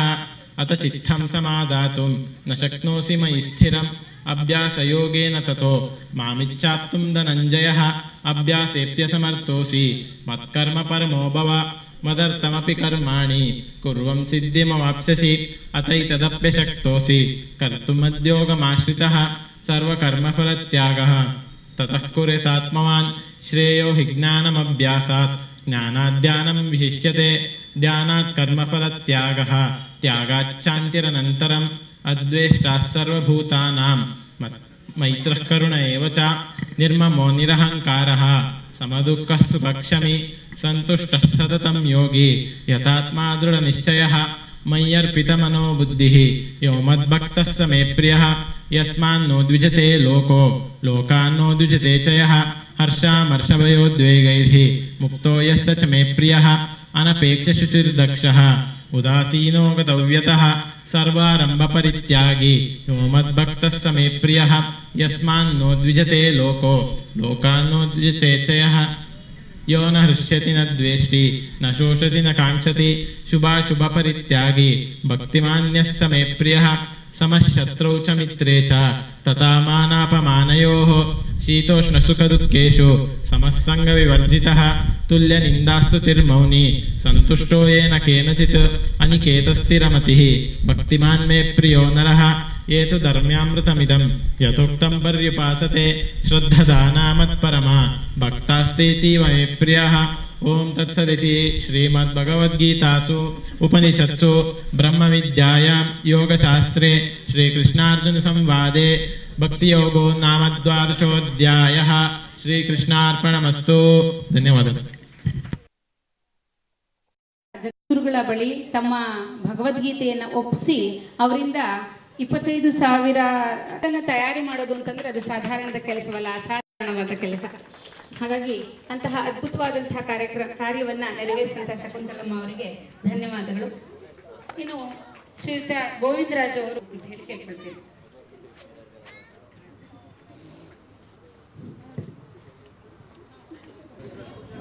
ಟೂ ಮಂತ್ ಬ್ಯಾಕು ಚಂದ್ರಶೇಖರ್ ಅವ್ರ ಫ್ಯಾಮಿಲಿ ನಮ್ಮ ಮನೆಗೆ ಬಂದು ಹೇಳಿದ್ರು ಈ ಥರ ಮನೇಲಿ ಪ್ರೋಗ್ರಾಮ್ ಮಾಡ್ತೀವಿ ಅಂತ ಹೇಳಿ. ಈ ಕಾರ್ಯಕ್ರಮಕ್ಕೆ ಬಂದಮೇಲೆ ನಿಜವಾಗ್ಲೂ ನನಗೂ ಒಂದು ಕಡೆ ಎಲ್ಲೋ ಒಂದು ಸಣ್ಣ ಸ್ಫೂರ್ತಿ ಬರ್ತಾ ಇದೆ. ಏನಂದ್ರೆ ಸ್ವಾತಂತ್ರ್ಯನ ನಾವು ಮನೆಯಲ್ಲಿ ಆಚರಿಸ್ಬೇಕು ಅನ್ನೋದು ನಿಜವಾಗ್ಲೂ ಎಲ್ಲರೂ ಮಾಡ್ಬೇಕು. ಅದು ಮಾಡಿದಾಗ್ಲೇ ಅದಕ್ಕೆ ನಿಜವಾದ ಅರ್ಥ. ಮತ್ತೆ ಅದೇ ತರ ಪ್ರಾಣಿ ಪಕ್ಷಿಗಳಿಂದ ಹಿಡಿದು ಮನುಷ್ಯರ ತನಕ ನಮ್ಮ ಜೀವನ ಅಷ್ಟರೊಳಗೆ ಇದೆ ನೋಡಿ. ಒಂದು ಕಾಗೆ ಜೀವನ ಪ್ಲಸ್ ಕೋಗಿಲೆ ಜೀವನ, ಇದನ್ನ ಸರಿಯಾಗಿ ಅರ್ಥ ಮಾಡ್ಕೊಬಿಟ್ರೆ ಜೀವನದಲ್ಲಿ ನಮಗೆ ದುಃಖನೇ ಬರಲ್ಲ. ದುಃಖ ಪಡೋ ಅವಶ್ಯಕತೆ ಏನಿಲ್ಲ ಯಾವುದೇ ವಿಷಯಕ್ಕೂ. ಸೊ ಅಷ್ಟು ಕ್ಲೀನಾಗಿ ಭಾಳ ಸಿಂಪಲ್ ಆಗಿ ನಮಗೆ ಆ ವಿಷಯನ ಎಷ್ಟು ಚೆನ್ನಾಗಿ ಹೇಳಿದ್ದಾರೆ. ಸೊ ಆ ಮಾತಿನ ನೋಡಿ, ಇದಕ್ಕೆ ಹೇಳೋದು ದೇಶ ಸುತ್ತಬೇಕು ಇಲ್ಲ ಕೋಶ ಓದಬೇಕು ಅಂತ. ಇವೆರಡೂ ಮಾಡಿದ್ರೆ ನಮಗೆ ಜೀವನದಲ್ಲಿ ಎಂಥ ಕಷ್ಟ ಬಂದರೂ ಕೂಡ ಈಸಿಯಾಗಿ ಫೇಸ್ ಮಾಡ್ಬೋದು. ಸೊ ಅವ್ರ ಮಾತುಗಳನ್ನು ಕೇಳಲಿಕ್ಕೆ ಇವತ್ತು ನನಗೆ ಅವಕಾಶ ಸಿಕ್ಕಿದೆ sir. Thank you so much. ಮತ್ತೆ ಆರ್ಮಿಲಿ ನಾನೊಂದು 20 ವರ್ಷ ವರ್ಕ್ ಮಾಡಿದ್ದೀನಿ. ಬೇಸಿಕಲಿ ಅದೇ ಎಲ್ಲರಿಗೂ ಆರ್ಮಿಗೆ ಹೋದ್ಮೇಲೆ ಒಂದು ಆಸೆ ಇರುತ್ತೆ. ಅಲ್ಲಿ ಎಲ್ಲರೂ ಆರ್ಮಿಲಿ ಇರ್ತಾರೆ, ಅದರಲ್ಲಿ ಯಾರೋ ಒಬ್ರು ಇಬ್ರು ಹೈಲಿ ಏನೋ ಒಂದು ಹೊಸ್ತಾದ ಥರ ಸುತ್ತರಿದಿರ್ತಾರೆ. ನಾನು ಹೋದಾಗ ಎಲ್ಲರ ಥರ ನೋಡ್ತಾ ಇದ್ದೆ. ಅವಾಗ ಯಾರೋ ಒಂದ್ಸಲಿ ಸೆಂಟ್ರಲ್ಲಿ ಒಬ್ರು VIP ಬಂದಿದ್ರು. ಸೊ ನೋಡಿದೆ ಅವಾಗ ನಾನು ಕೂಡ ಯಾಕೆ ಇವ್ರ ಥರ ಕಮಾಂಡೋ ಆಗಬೇಕು, ಮತ್ತೆ ಪ್ಯಾರಾ ಕಮಾಂಡೋ ಆಗಬೇಕು, ಮತ್ತೆ UN ಮಿಷನಲ್ಲಿ ಹೋಗ್ಬೇಕು ಎಲ್ಲ ಒಂದ್ಸಲಿ ಅಂದ್ಕೊಂಡೆ. ಸೊ ಅದೇನು ದೊಡ್ಡ ಕಷ್ಟ ಎಲ್ಲ ನಾವು ಅನ್ಕೊಂಡಿದ್ದೀನಿ, ಇನ್ನರ್ ಮೈಂಡಲ್ಲಿ ಅನ್ಕೊಂಡಿದ್ದೀವಿ ಅಂದರೆ ಔಟರ್ ಮೈಂಡಲ್ಲಿ ಆಟೋಮೆಟಿಕ್ ಅದು ವರ್ಕ್ ಆಗುತ್ತೆ. ಸೊ ನಾನು ಕೂಡ ಪ್ಯಾರಾ ಕಮಾಂಡೋದಲ್ಲಿ ವರ್ಕ್ ಮಾಡಿದೆ 7 ವರ್ಷ ಜಮ್ಮುವಲ್ಲಿ. ತುಂಬ ಒಳ್ಳೆ ಎಕ್ಸ್ಪೀರಿಯನ್ಸ್ ಇತ್ತು. ಆಮೇಲೆ united nation mission peace keeping ಫೋರ್ಸಲ್ಲಿ ಕೂಡ 2 ವರ್ಷ South Sudan, Uganda, Ethiopia, Kenya, Somalia ಈ ಕಂಟ್ರಿಗಳೆಲ್ಲ ವರ್ಕ್ ಮಾಡಿದ್ದೀನಿ. ಅಲ್ಲೇದೊಂದು ಸಣ್ಣ ಇನ್ಸಿಡೆಂಟ್ ಹೇಳ್ತೀನಿ. ಯಾಕೆಂದ್ರೆ ಅಲ್ಲಿ ಎಷ್ಟು ಬಡತನ ಅಂದರೆ ಆಫ್ರಿಕನ್ ಕಾಂಟಿನೆಂಟ್ ಒಳಗಡೆ ಇರ್ತಕ್ಕಂಥ ದೇಶಗಳಲ್ಲಿ ಒಂದು ಹೊತ್ತಿನ ಊಟ ಸಿಗೋದು ಕೂಡ ತುಂಬ ಕಷ್ಟ. ಅಲ್ಲಿ ನಾ ಇದ್ದಿದ್ದು ಸೌತ್ ಸುಡಾನಲ್ಲಿ ಬೇಸಿಕಲಿ ತುಂಬ ದಿನ ಇದ್ದೆ. ಅಲ್ಲಿ ಜನರಿಗೆ ಒಂದು ಹೊತ್ತಿನ ಊಟ ಸಿಗೋದು ಕೂಡ ತುಂಬ ಕಷ್ಟ. ಅವ್ರು ಏನು ಮಾಡೋರು ಅಂದರೆ ಜನ ಫುಲ್ಲು ನೈಲ್ ನದಿ ಅಲ್ಲೇ ಹರಿಯೋದು. ನೈಲ್ ನದಿಯಲ್ಲಿ ಹಿಂಗೆ ಫಿಶ್ ಹಾಕಿದ್ರೆ ಹಂಗೆ ಮೀನು ಸಿಗ್ತಾ ಇರೋದು, ಇಷ್ಟಿಷ್ಟು ದೊಡ್ಡ ದೊಡ್ಡ ಮೀನುಗಳು. ಸೊ ಜನ ಏನು ಅಂದರೆ ಏನು ತಿನ್ನೋಕ್ಕಿಲ್ಲ ಅಂದ್ರೆ ಹೋಗ್ತಾರೆ, ಫಿಶಕ್ಕೆ ಹಾಕ್ತಾರೆ, ಹಸಿ ಮೀನು ಹಂಗೆ ಕಚ್ಕೊಂಡು ತಿಂತಾ ಇರ್ತಾರೆ.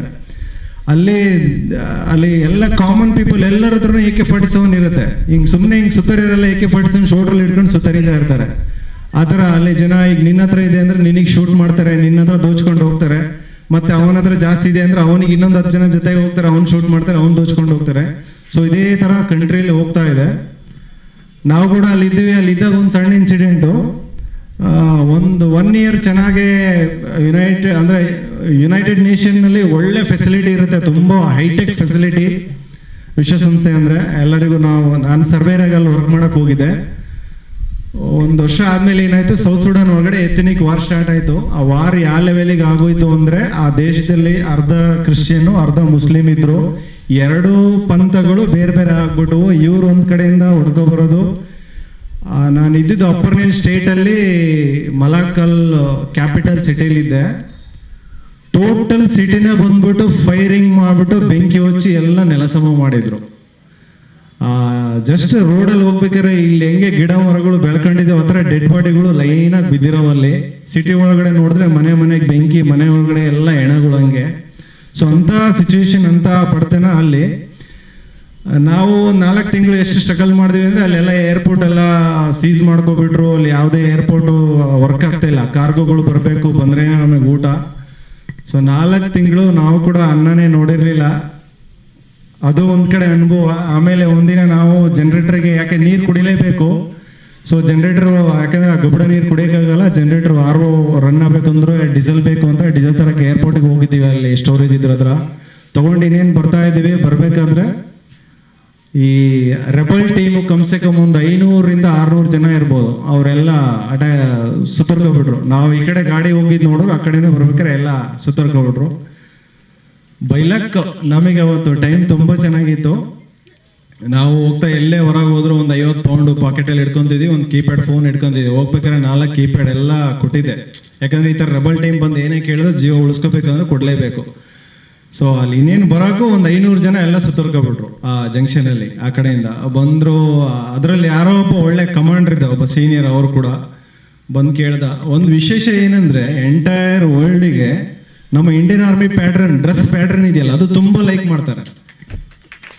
ಯಾಕಂದ್ರೆ ಎಲ್ಲ ಕಂಟ್ರಿಗಳು ಈಗ ಪಾಶ್ಚಿಮಾತ್ಯ ದೇಶ ಹೋದ್ರೆ ಅಲ್ಲಿ ಬರೀ ಕೋಲ್ಡ್ ಕಂಟ್ರಿ, ಆಫ್ರಿಕಾ ಕಡೆ ಹೋದ್ರೆ ನಿಮಗೆ ಬರೀ ಹಾಟ್ ವೆದರು. ಬಟ್ ಇಂಡಿಯಾ ಹಂಗಲ್ಲ, 3 ಟ್ರೈ ವೆದರ್ ಕಂಟ್ರಿ ನಮ್ದು. ನೀವು ಈ ಕಡೆ ರಾಜಸ್ಥಾನ, ಗುಜರಾತ್ ಹೋದ್ರೆ ಬಿಸಿ ಇರುತ್ತೆ, ಮೇಲ್ಗಡೆ JNK ಹಿಮಾಚಲ್ ಹೋದ್ರೆ, ಅರುಣಾಚಲ್ ಪ್ರದೇಶ್ ಈ ಕಡೆ ಹೋದ್ರೆ ತುಂಬ ಕೋಲ್ಡ್ ಇರುತ್ತೆ. ಇನ್ನು ಮಿಡಲ್ ಇಂಡಿಯಾ ಹೋದ್ರೆ ನಾರ್ಮಲ್ ಎಲ್ಲ ಇರುತ್ತೆ, ಸೌತ್ ಇಂಡಿಯಾ ಬಂದ್ರೆ ಇನ್ನೂ ಬೆಸ್ಟ್ ವೆದರ್. ಸೊ ಆ ಥರ ನಮ್ಮ ಪ್ಯಾಟ್ರನ್ ನೋಡ್ಬಿಟ್ಟು ಅಲ್ಲಿರೋನೊಬ್ಬ, Indians are very good, don't killers ಅಂತ ಹೇಳಿ ಒಂದು ಒಳ್ಳೆ ಒಂದು ಮಾತು ಹೇಳ್ದ. ನಾವು ನಮ್ಮನ್ನೆಲ್ಲ ಸುಧಾರಿಸ್ಕೊಂಡ್ರು. ಎಲ್ಲ ಹಿಂಗೆ ಮೊಣಕಲಲ್ಲಿ ಕೂರಿಸಿದಾಗ ಎಲ್ಲ ಫುಲ್ಲು ರೈಫಲ್ ತಂದು ಇಲ್ಲೇ ಇಟ್ಕೊಂಡಿದ್ರು.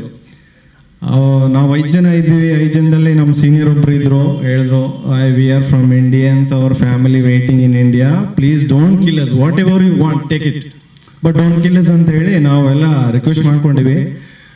ಅದೇ ಹೇಳ್ತೀನಲ್ಲ, ಅದರಲ್ಲಿ ಇದ್ದವರೊಬ್ಬ ಹೇಳಿದೆ, Indian army, your dress is looking very beautiful, give me your dress. So ಅವಾಗ ಜೀವಕ್ಕಿಂತ ದೊಡ್ಡದೇನಲ್ಲ, ಡ್ರೆಸ್ 5 ಜನ ಬಿಚ್ಕೊಟ್ಟಿವಿ. ಅದಾದಮೇಲೆ ಶೋಕಿ ಇತ್ತು ಅವಾಗ ನಮಗೆ. ಹೇಳ್ತೀನಿ ಅಂದರೆ, ಫಾರಿನ್ ಹೋಗ್ತಾ ಇದ್ದೀನಿ ಅಂದಾಗ ಏನೋ ನಮಗೊಂದು ಶೋಕಿ ಇರುತ್ತೆ. ಅಲ್ಲಿ ಎಲ್ಲ ಹೈಟೆಕ್ ಡ್ರೆಸ್ನೇ ಹಾಕೊಂಡಿದ್ದೀವಿ. ಈವನ್ ಅಂಡರ್ವೇರ್, ಬನಿಯನ್ಸ್ ಎಲ್ಲ ಜಾಕಿ ಕಂಪನಿದೆ. ಫಾರಿನ್ ಹೋಗ್ತಾ ಇದೀವಿ ಅಂದ್ರೆ ಬ್ರ್ಯಾಂಡೆಡ್ ಇರ್ಬೇಕಂತೇಳಿ. ಸೊ ನೋಡಿ ಹೇಗೆ ಅಂದರೆ ಸಿಚುವೇಶನ್ನು ಅಲ್ಲಿ ಅದನ್ನು ಕೂಡ ಬಿಟ್ಟಿಲ್ಲ. You are wearing Jockey underwear baniyan, we don't have, please give me. ಎಲ್ಲ ಬಿಚ್ಕೊಟ್ಟಿವಿ, ನಿಜ ಹೇಳ್ತೀನಿ. ಬಟ್ ಒಂದೇ ಒಂದು ಒಳ್ಳೆ ವಿಷಯ, ಆ ಟೈಮಲ್ಲಿ ನಮ್ಮ ಮೈಂಡಲ್ಲಿ ಬಂದಿದ್ದು ಒಂದೇ, ದೇವ್ರೇ ಇಲ್ಲಿ ಮಾತ್ರ ಸಾಯೋದು ಬೇಡ, ಹಂಗೇನಾದ್ರು ಸಾವು ಅಂತ ಇದ್ರೆ ನಮ್ಮ ಭಾರತದಲ್ಲಿ ಹೋಗಿ ಸಾಯಲಿ, ಇಲ್ಲಿ ಮಾತ್ರ ನಮ್ಮ ಜೀವ ತಗೋಬೇಡ ದೇವ್ರೆ, ಇದೊಂದ್ಸಲಿ ನಮ್ಮನ್ನು ಕಾಪಾಡು ಅಂತೇಳಿ. ನಾನು ನಿಜ ಹೇಳ್ತೀನಿ, ಅವಾಗ ಮೈಂಡಲ್ಲಿ ಇದ್ದಿದ್ದು ಅದೊಂದೇ ಥಿಂಕಿಂಗ್, ಬಾಕಿ ಏನೂ ಬಂದಿಲ್ಲ ಕಣ್ಮುಂದ್ಗಡೆ. ಭಾರತ ನಮ್ಮ ದೇಶ, ಯಾಕಂದ್ರೆ ನಮ್ಮ ದೇಶ ಇಲ್ಲಿ ನೋಡಿ ನಮಗೆ ಎಲ್ಲ ಕೈಯಲ್ಲೇ ಸಿಗುತ್ತೆ. ಯಾವುದೇ ಕಾರಣಕ್ಕೂ ಎಂತಹ ತೊಂದರೆ ಇಲ್ಲ. ಎಂಥ ಕಡು ಬಡವ ಕೂಡ 3 ಹೊತ್ತು ಊಟ ಮಾಡ್ತೇನೆ, ಮೈ ತುಂಬ ಬಟ್ಟೆ ಉಡ್ತಾನೆ, ಅವನಿಗಿರೋಕೆ ಒಂದು ಮನೆ ಇರುತ್ತೆ. ಬಟ್ ಹೊರಗಡೆ ಆಫ್ರಿಕಾ ಕಾಂಟಿನೆಂಟ್ ಎಲ್ಲ ಹೋಗಿ ನೋಡಿದ್ರೆ ಭಾಳ ಸ್ಥಿತಿ ಎಷ್ಟು ಕೆಳಮಟ್ಟದಲ್ಲಿ ಇದೆ ಅಂದರೆ, ಭಾಳ ಅಂದರೆ ಜನಜೀವನ ಗತಿ ಅಷ್ಟು ಅಧೋಗತಿ. ಸೊ ಅವಾಗ ಉಳ್ಕೊಂಡು ಬಂದಿದೆ ದೊಡ್ಡ ಪುಣ್ಯ. ಆ ಥರ ಎಲ್ಲ ಇರುತ್ತೆ ಹೊರಗಡೆ ಹೋದಾಗ.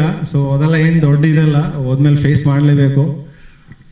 ಬಾಕಿ ಚಂದ್ರಶೇಖರ್ ಸರ್ ಅವರು ಮನೆಯಲ್ಲಿ ಇಂಥ ಒಳ್ಳೆ ಕಾರ್ಯಕ್ರಮ ಮಾಡ್ತಾ ಇದ್ದಾರೆ. ನನಗೆ ಹೇಳಿದ್ರು, ಬಂದ ಮೇಲೆ ಇಲ್ಲಿ ತುಂಬ ಖುಷಿ ಆಯಿತು.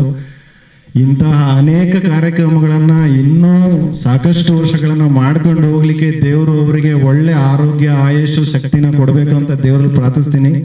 Thank you so much sir, thank you so much.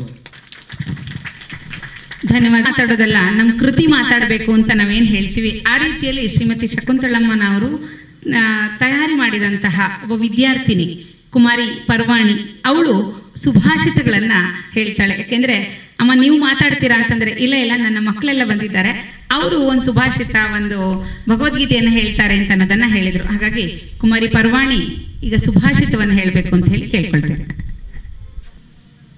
ಶ್ಲೋಕಾದೇನ ಪ್ರವಕ್ಷ್ಯಾಮಿ ಯದುಕ್ತಂ ಗ್ರಂಥಕೋಟಿಭಿಃ ಪರೋಪಕಾರ ಪುಣ್ಯಾಯ ಪಾಪಾಯ ಪರಪೀಡನಂ ಕೋಟಿ ಗ್ರಂಥಗಳಲ್ಲಿ ಹೇಳುವುದನ್ನು ಅರ್ಧ ಶ್ಲೋಕದಲ್ಲಿ ಹೇಳುತ್ತೇನೆ.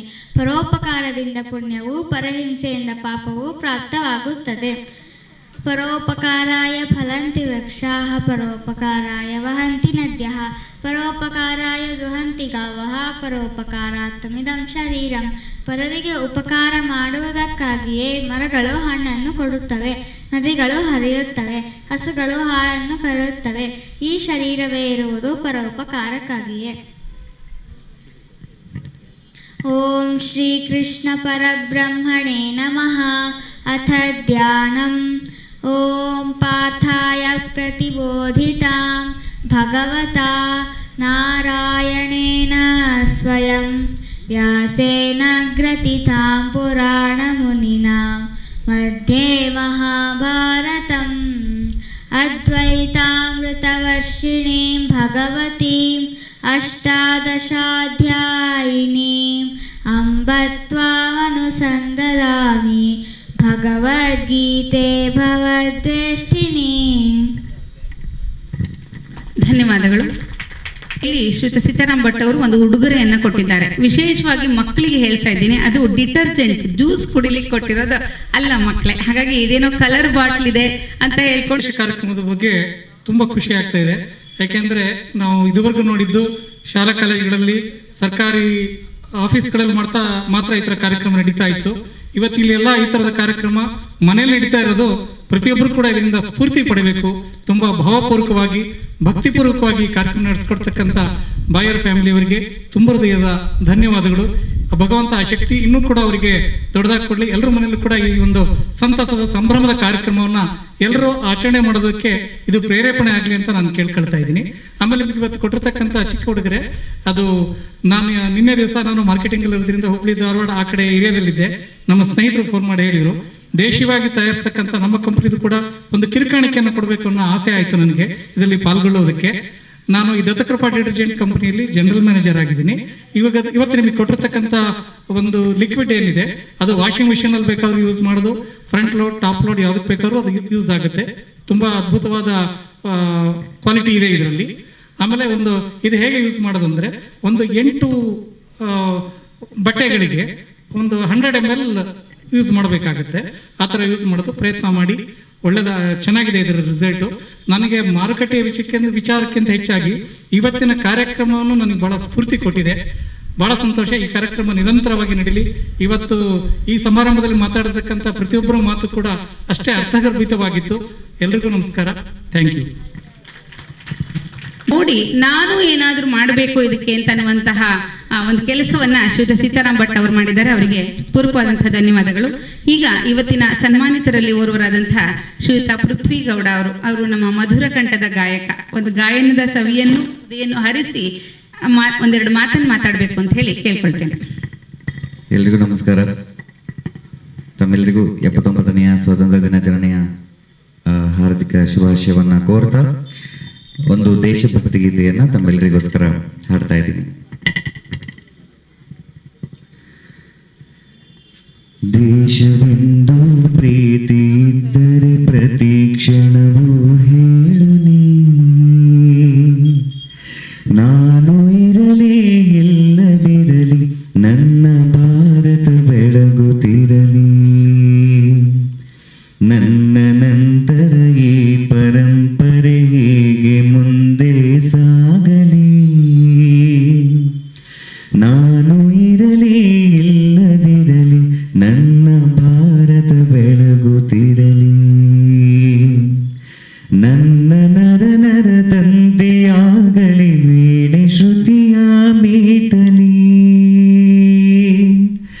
ರಾಗ ಭಾರತಿ ನಾನು ನುಡಿಯಲು ಮಧುರನಾದ ಮೊಳಗಲಿ,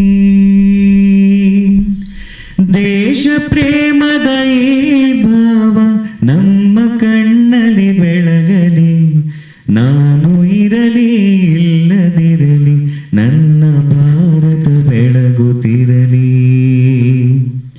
ಶತ್ರುಗಳಿಗೆ ಹೇಳು ನೀ ಗಡಿಯ ಗೌರವ ಕಲಿಯಲಿ, ನನ್ನ ಭಾರತ ಅದು ಅಮರ ಈ ಸತ್ಯ ನಿರಂತರ. ದೇಶಭಕ್ತಿಯು ಶಕ್ತಿಯಾಗಲಿ, ಎತ್ತರೆತ್ತರ ಬೆಳೆಯಲಿ, ನಾನು ಇರಲಿ ಇಲ್ಲದಿರಲಿ, ನನ್ನ ಭಾರತ ಬೆಳಗುತ್ತಿರಲಿ. ಹೇ ಭಾರತಿ ನಿನ್ನಾಣೆ, ನಿನ್ನಾಣೆ, ನಿನ್ನಾಣೆ, ಒಂದು ಕ್ಷಣವೂ ಮರೆಯನು, ರಕ್ತದ ಪ್ರತಿಹನಿಯು ನಿನಗೆ, ನಿನಗೆ ತಾಯಿ ಅರ್ಪಣೆ. ಯುದ್ಧವಿದು ಸನ್ಮಾನದಂತೆ, ಇದರ ಮಾನ ಉಳಿಯಲಿ, ನಾನು ಇರಲಿ ಇಲ್ಲದಿರಲಿ, ನನ್ನ ಭಾರತ ಬೆಳಗುತ್ತಿರಲಿ, ನಾನು ಇರಲಿ ಇಲ್ಲದಿರಲಿ, ನನ್ನ ಭಾರತ ಬೆಳಗುತ್ತಿರಲಿ, ನಾನು ಇರಲಿ ಇಲ್ಲದಿರಲಿ, ನನ್ನ ಭಾರತ ಬೆಳಗುತ್ತಿರಲಿ. ಧನ್ಯವಾದಗಳು. ಇದರ ಸಾಹಿತ್ಯ ಏನಿದೆ ಅದು ಮಣಿಕರ್ಣಿಕಾ ಎನ್ನುವಂತಹ ಹಿಂದಿ ಚಿತ್ರಗೀತೆ. ಅದು ಮೂಲ ಹಿಂದಿಯಲ್ಲಿದೆ, ಅದನ್ನು ಕನ್ನಡಕ್ಕೆ ನಮಗೆ ಮಾಡಿಕೊಟ್ಟವರು ಶ್ರೀಯುತ ವಿನಯ್ ಶಿವಮೊಗ್ಗರವರು. ಹಾಗಾಗಿ ಈ ಹಾಡಿನ ಸಾಹಿತ್ಯ ಮತ್ತು ಹಾಡಿದವರಿಗೆ ಜೋರಾದ ಚಪ್ಪಾಳೆಯನ್ನು ತಟ್ಟಬೇಕು ಅಂತ ಹೇಳಿ ಕೇಳ್ಕೊಳ್ತೇನೆ.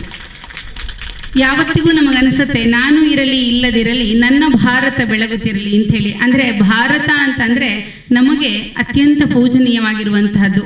ಅದಕ್ಕೆ ರಾಮ ಹೇಳ್ತಾನೆ, ಜನನಿ ಜನ್ಮಭೂಮಿಶ್ಚ ಸ್ವರ್ಗಾದಪಿ ಗರೀಯಸಿ ಎನ್ನುವಂತಹ ಮಾತೇನಿದೆ, ನಿಜಕ್ಕೂ ಭಾರತದಲ್ಲಿ ಹುಟ್ಟಿದಂತಹ ನಾವೆಲ್ಲರೂ ಧನ್ಯ ಅಂತ ಎನ್ನಿಸುವಂತಹ ಕಾಲ ಇದು. ಈ ಕಾಲದಲ್ಲಿ ನಾವಿದ್ದೇವೆ. ಮನೆ ಮನೆಗಳಲ್ಲಿ ಸ್ವತಂತ್ರದ ಉತ್ಸವ ಆಗಬೇಕು ಅಂತ ಹೇಳಿಯೇ ಹರ್ಗರ್ ತಿರಂಗ ಹೇಳಿದರು. ನನಗೆ ಎಷ್ಟೋ ಸಲ ಅನಿಸುತ್ತೆ, ಚಂದ್ರಣ್ಣ ಈ ಕಾರ್ಯಕ್ರಮವನ್ನು ಆಯೋಜನೆ ಮಾಡಿ 10 ವರ್ಷ ಆದಮೇಲೆ ಶ್ರೀಯುತ ನರೇಂದ್ರ ಮೋದಿ ಅವರು ಇದನ್ನ ಹರ್ಗರ್ ತಿರಂಗ ಮಾಡೋಣ, ಮನೆ ಮನೆಯಲ್ಲಿ ಇದರ ಆಚರಣೆ ಆಗಲಿ ಅನ್ನುವಂತಹ ಒಂದು ಘೋಷಣೆಯನ್ನು ಮಾಡಿದ್ರು. ನಾವು ಈ ಕಾರ್ಯಕ್ರಮದ ಎಲ್ಲ ಸವಿಯನ್ನ ಮೋದಿಯವರಿಗೂ ತಲುಪಿಸಬೇಕು. ಯಾಕೆಂದ್ರೆ ನಿಮ್ಮ ಕಲ್ಪನೆಯ ಬರುವ ಮುನ್ನವೇ ನಾವು ಮನೆ ಮನೆಯಲ್ಲಿ ಆಚರಿಸೋದಕ್ಕೆ ಆರಂಭ ಮಾಡಿದ್ವಿ ಅಂತ ಅನ್ನೋದನ್ನ ತಿಳಿಸಬೇಕು ಅಂತ ನಂಗೆ ಬಹಳಷ್ಟು ಸಲ ಅನಿಸ್ತಾ ಇರುತ್ತೆ.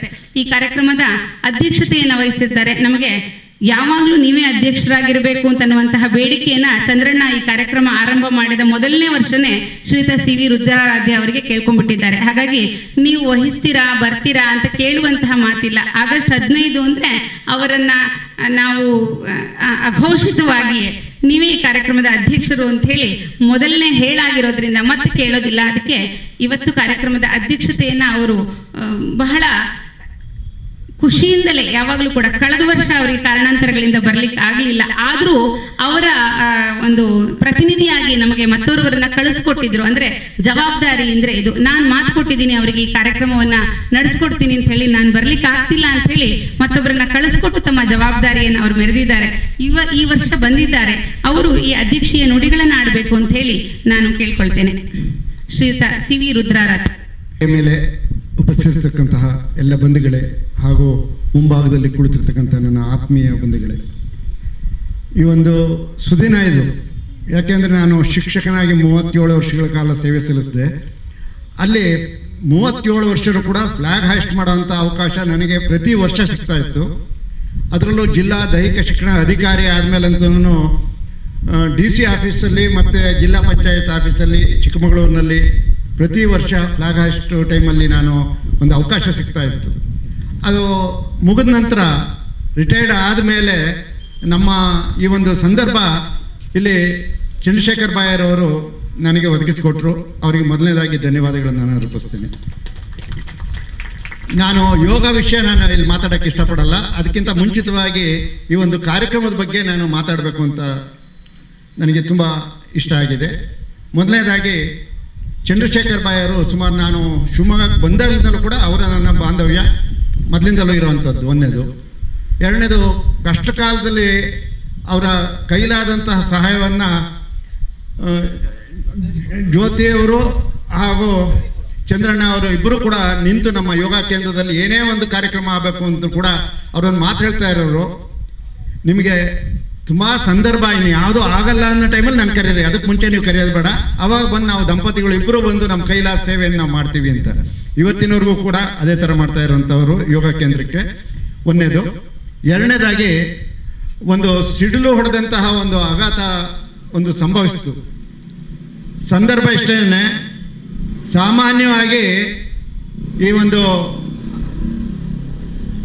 ಸ್ವತಂತ್ರ ದಿನಾಚರಣೆಯನ್ನು ನಮ್ಮ ಸ್ನೇಹಿತರು ಹೇಳಿದಾಗೆ ಕೇವಲ ಸರ್ಕಾರಿ ಕಚೇರಿಗಳಲ್ಲಿ, ಶಾಲಾ ಕಾಲೇಜುಗಳಲ್ಲಿ ಅಲ್ಲಿ ಮಾಡಿದಾಗ ಎಲ್ಲರೂ ಹೋಗಿ ಆ ಒಂದು ಕಾರ್ಯಕ್ರಮದಲ್ಲಿ ಭಾಗವಹಿಸ್ತಿದ್ವಿ ಹೊರತು ಮನೆಯಲ್ಲಿ ಇವತ್ತು ಕೂಡ ಇಡೀ ಶಿವಮೊಗ್ಗದಲ್ಲಿ ನನಗೆ ಗೊತ್ತಿರೋ ಹಾಗೆ, ನನಗೆ ಬೇರೆ ಗೊತ್ತಿಲ್ಲ, ನನಗೆ ಗೊತ್ತಿರೋ ಹಾಗೆ ಈ ಥರ ವಿಜೃಂಭಣೆಯಿಂದ ದೊಡ್ಡ ಹಬ್ಬ ಮನೆಯಲ್ಲಿ ಹಬ್ಬ ಮಾಡಿದಾಗ ಮಾಡ್ತಿರೋದು ಚಂದ್ರಶೇಖರ್ ಬಾಯರ್ ಬಿಟ್ಟರೆ ನಾನು ನನ್ನ ಸುಮಾರು 82 ವಯಸ್ಸಲ್ಲಿ ನಾನು ಇದನ್ನು ನೋಡ್ತಿರೋದು ಇದೇ ಮೊದಲು ಅನ್ನೋದು ಹೆಮ್ಮೆಯಿಂದ ನಾನು ಹೇಳಲಿಕ್ಕೆ ಇಷ್ಟಪಡ್ತೇನೆ.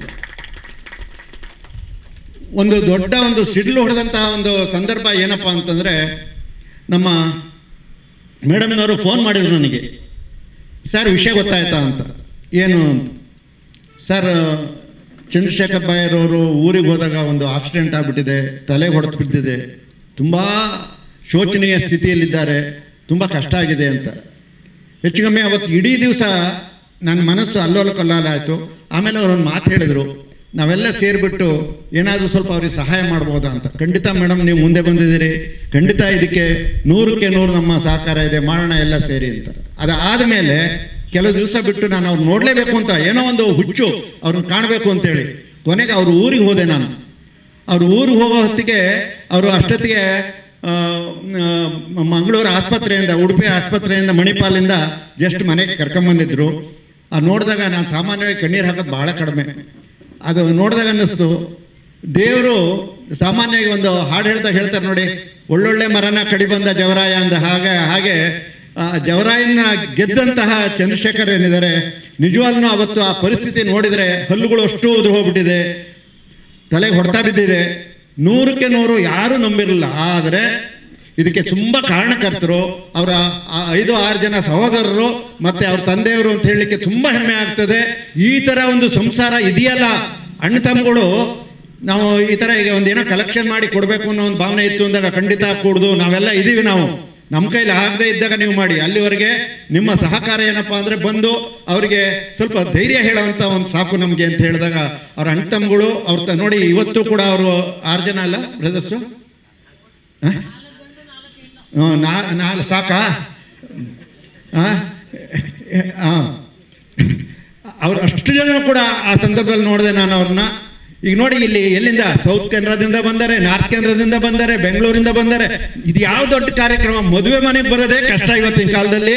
ಮನೇಲಿ ದೊಡ್ಡ ಕಾರ್ಯ ಮಾಡ್ತೀವಿ ಅಂದಾಗ ಬರೋದು ಕಷ್ಟ. ಯಾರು ನಮ್ಮ ಫ್ಯಾಮಿಲಿ ಮೆಂಬರ್ಸು, ಆದರೆ ಇಡೀ ಫ್ಯಾಮಿಲಿ ಮೆಂಬರ್ಸ್ ಅಷ್ಟೂ ಕೂಡ ಇವತ್ತು ಇಲ್ಲಿ ಬಂದು ಈ ಒಂದು ಸಣ್ಣ ಕಾರ್ಯ ಅಂತ ಅವ್ರಿಗನ್ಸಿದೆ. ಇಂಥ ಕಾರ್ಯಗಳು ಯಾರು ಮಾಡದೇ ಇರೋ ಕಾರ್ಯಗಳನ್ನು ಅವ್ರು ಮಾಡ್ತಾ ಇದ್ದಾರೆ ಅನ್ನೋದನ್ನ ಹೆಮ್ಮೆಯಿಂದ ಹೇಳಲಿಕ್ಕೆ ಇಷ್ಟಪಡ್ತೇನೆ.